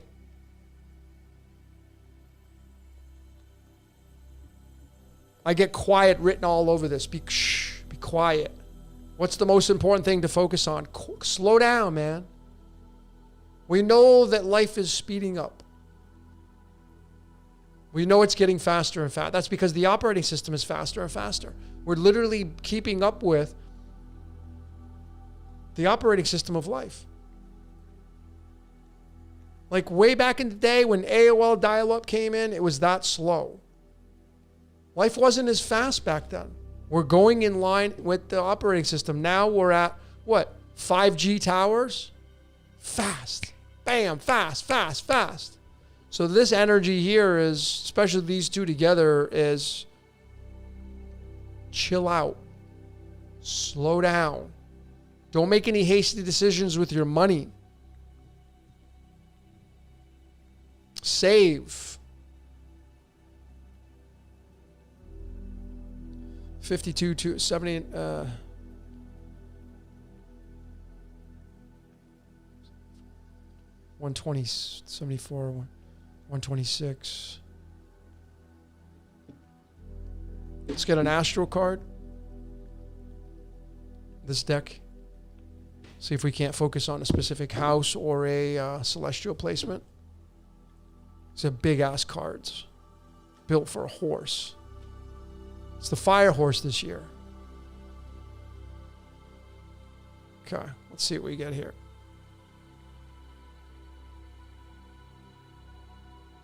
What is that? Pisces. Saturn's in Pisces right now. Poseidon's in Pisces right now. Compassion. Take a bath, some of you. So, what do you have in your house of Pisces? Everybody, let's take a look. Since it said Pisces, let's take a look. Let me show you.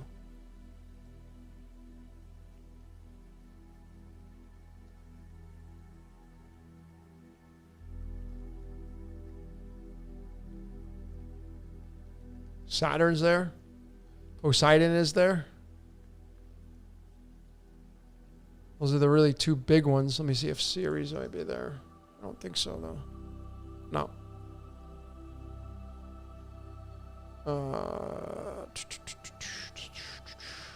Pallas. Let me see if Pallas is there. I don't know if Pallas is there. Yep, Pallas is there.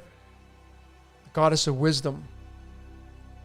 So we got Pallas, Saturn, and Poseidon. Poseidon's in its hometown, home sign. Kronos is here with Pallas. A lot of wisdom. Pallas, when Pallas is around, it's wisdom. Well, we pulled the two cards for wisdom together. Be quiet. Meditate. Slow down. It's the message I got, man. Slow down. Some of you are rushy, antsy. I'm getting this energy, man. People are really pissed of the crypto market. They're so invested in the ups and downs of the crypto market, they have anxiety. You're a slave to it. How do you not become a slave to it? Stop paying attention to it. Well, I can't, you can. See, if you are a slave to the crypto market, you are probably not diversified.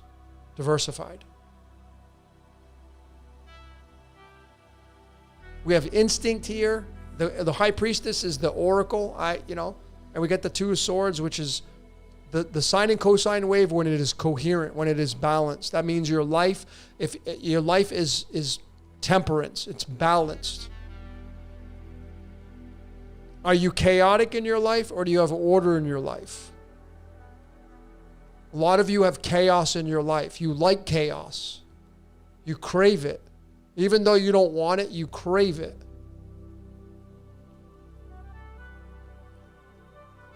So the Queen of Pentacles, whether it's upright or not, she's the queen of money. So there is finances here, but the focal point was on Pisces. And the number was 95, which was the Son of God. So it's tied to everything that we talked about with the whole Jesus character.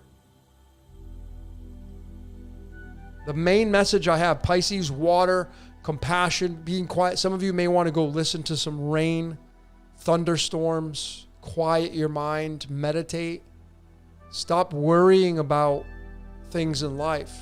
Some of you have a lot of worry.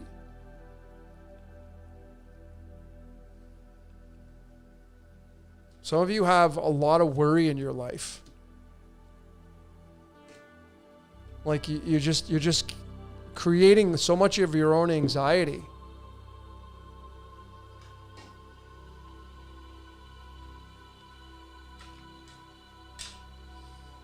All right, so that's a wrap. If you got something other than that, if you got some other downloads, like I'm not there. There's some amazing tarot card readers that put me like I look like I'm a rookie. Some amazing tarot card readers out there. That's what they do for a living.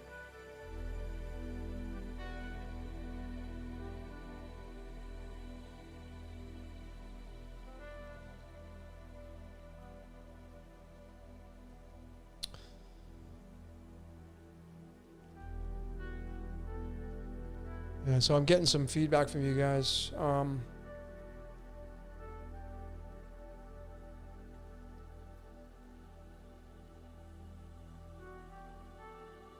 Oh yeah, somebody mentioned borax. That's the other thing that I'm going to be getting on is buying a box of Mule Team borax and taking that. I'm going away this week, and so I'm going to wait till actually I may get some when I go up to Canada. And just so you know, ladies and gentlemen, I'm taking a little bit of a break. I've been at this grind for a long time, man, and I'm just tired a little bit, and my body needs a little. That's why I'm going to heal. I'm going to a friend that's going to help me, and I really need it, to be honest. Because all the research I've been doing, all the time I've spent sitting on my ass in front of the computer, leaning into my computer, it's jacked up my body. My body's now saying, no, we're not doing that anymore. So if you're on the Patreon, don't worry about it, because I have a whole bunch of videos stacked up. You're not going to miss a beat over there. That's how much dedication I have. I'll still be working out over there. So if I may be absent on here for 3 to 4 weeks. You may get a video or two here that are on the board already, but the Patreon is where I'll still be active. I'll still be pumping out content over there, slides. That's where I do all my activity.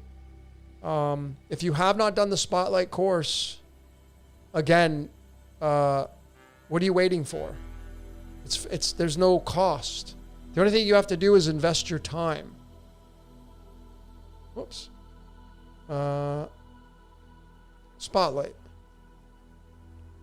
We moved this about a month and a half ago, and it's completely donation based, right? It's all access.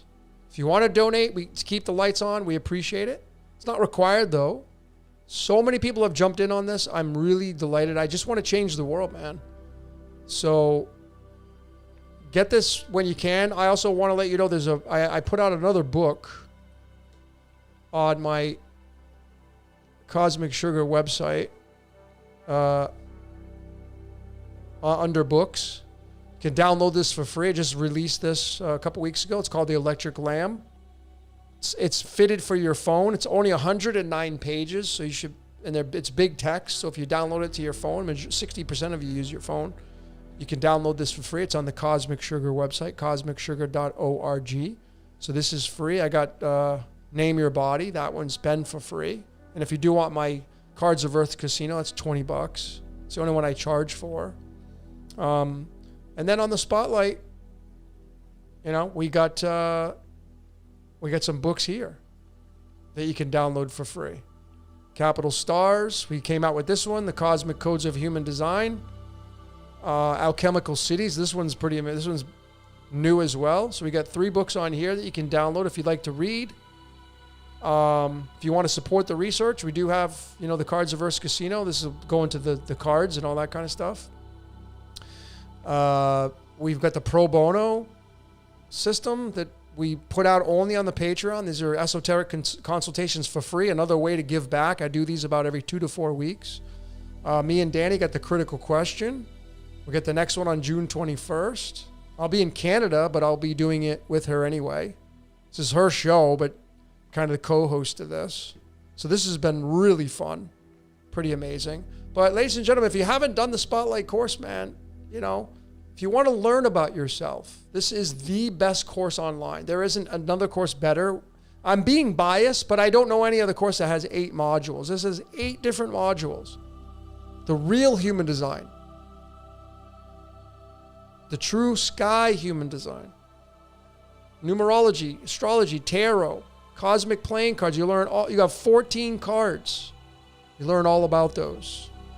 Your name attached to the tarot, the totem pole. Okay? It's all donation based, man. There's no excuses other than time. I know a lot of you watch your shows. If you did 30 minutes 3 times a week, you'll finish this in 3 weeks or less. So there's no excuse. For the busiest person, you can do it. This will make you a better person and those around you. Right? So jump in. Jump in and have fun with it.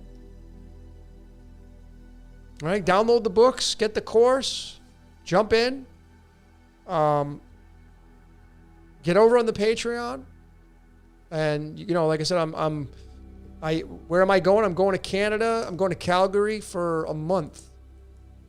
Well, just under a month.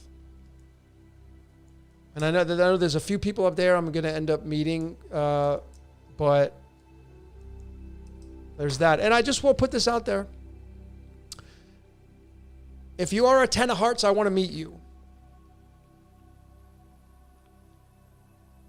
If you're a 10 of hearts birthday, I want to hear from you. Let's see who is a 10 of hearts. You can email me, decodeyourreality@gmail.com. And that's it. I think that's all the announcements I got. I appreciate each and every one of you for being here. Let me get some music to end this. You know, I like to roll with this, and we'll wrap it up. This one seems to be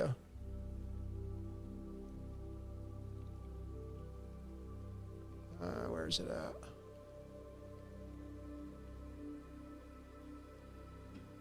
Can't find it.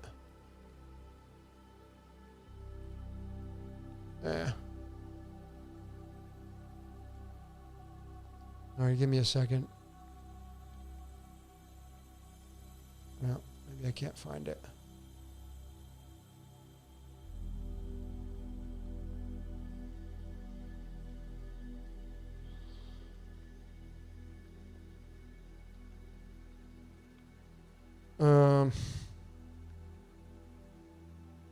Let's play this one. This one is the male version. This one's called I'm Not.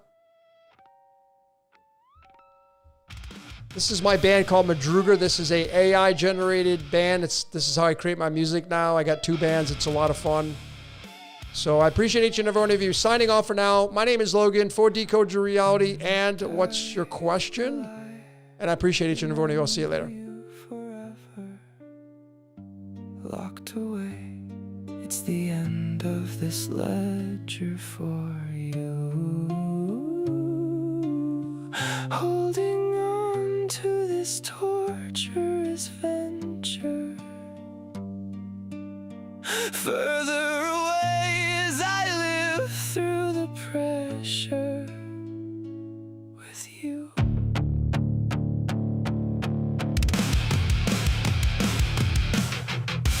Now it's life without needing. Will I wake up or fall asleep dreaming about you? Wait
and I'm not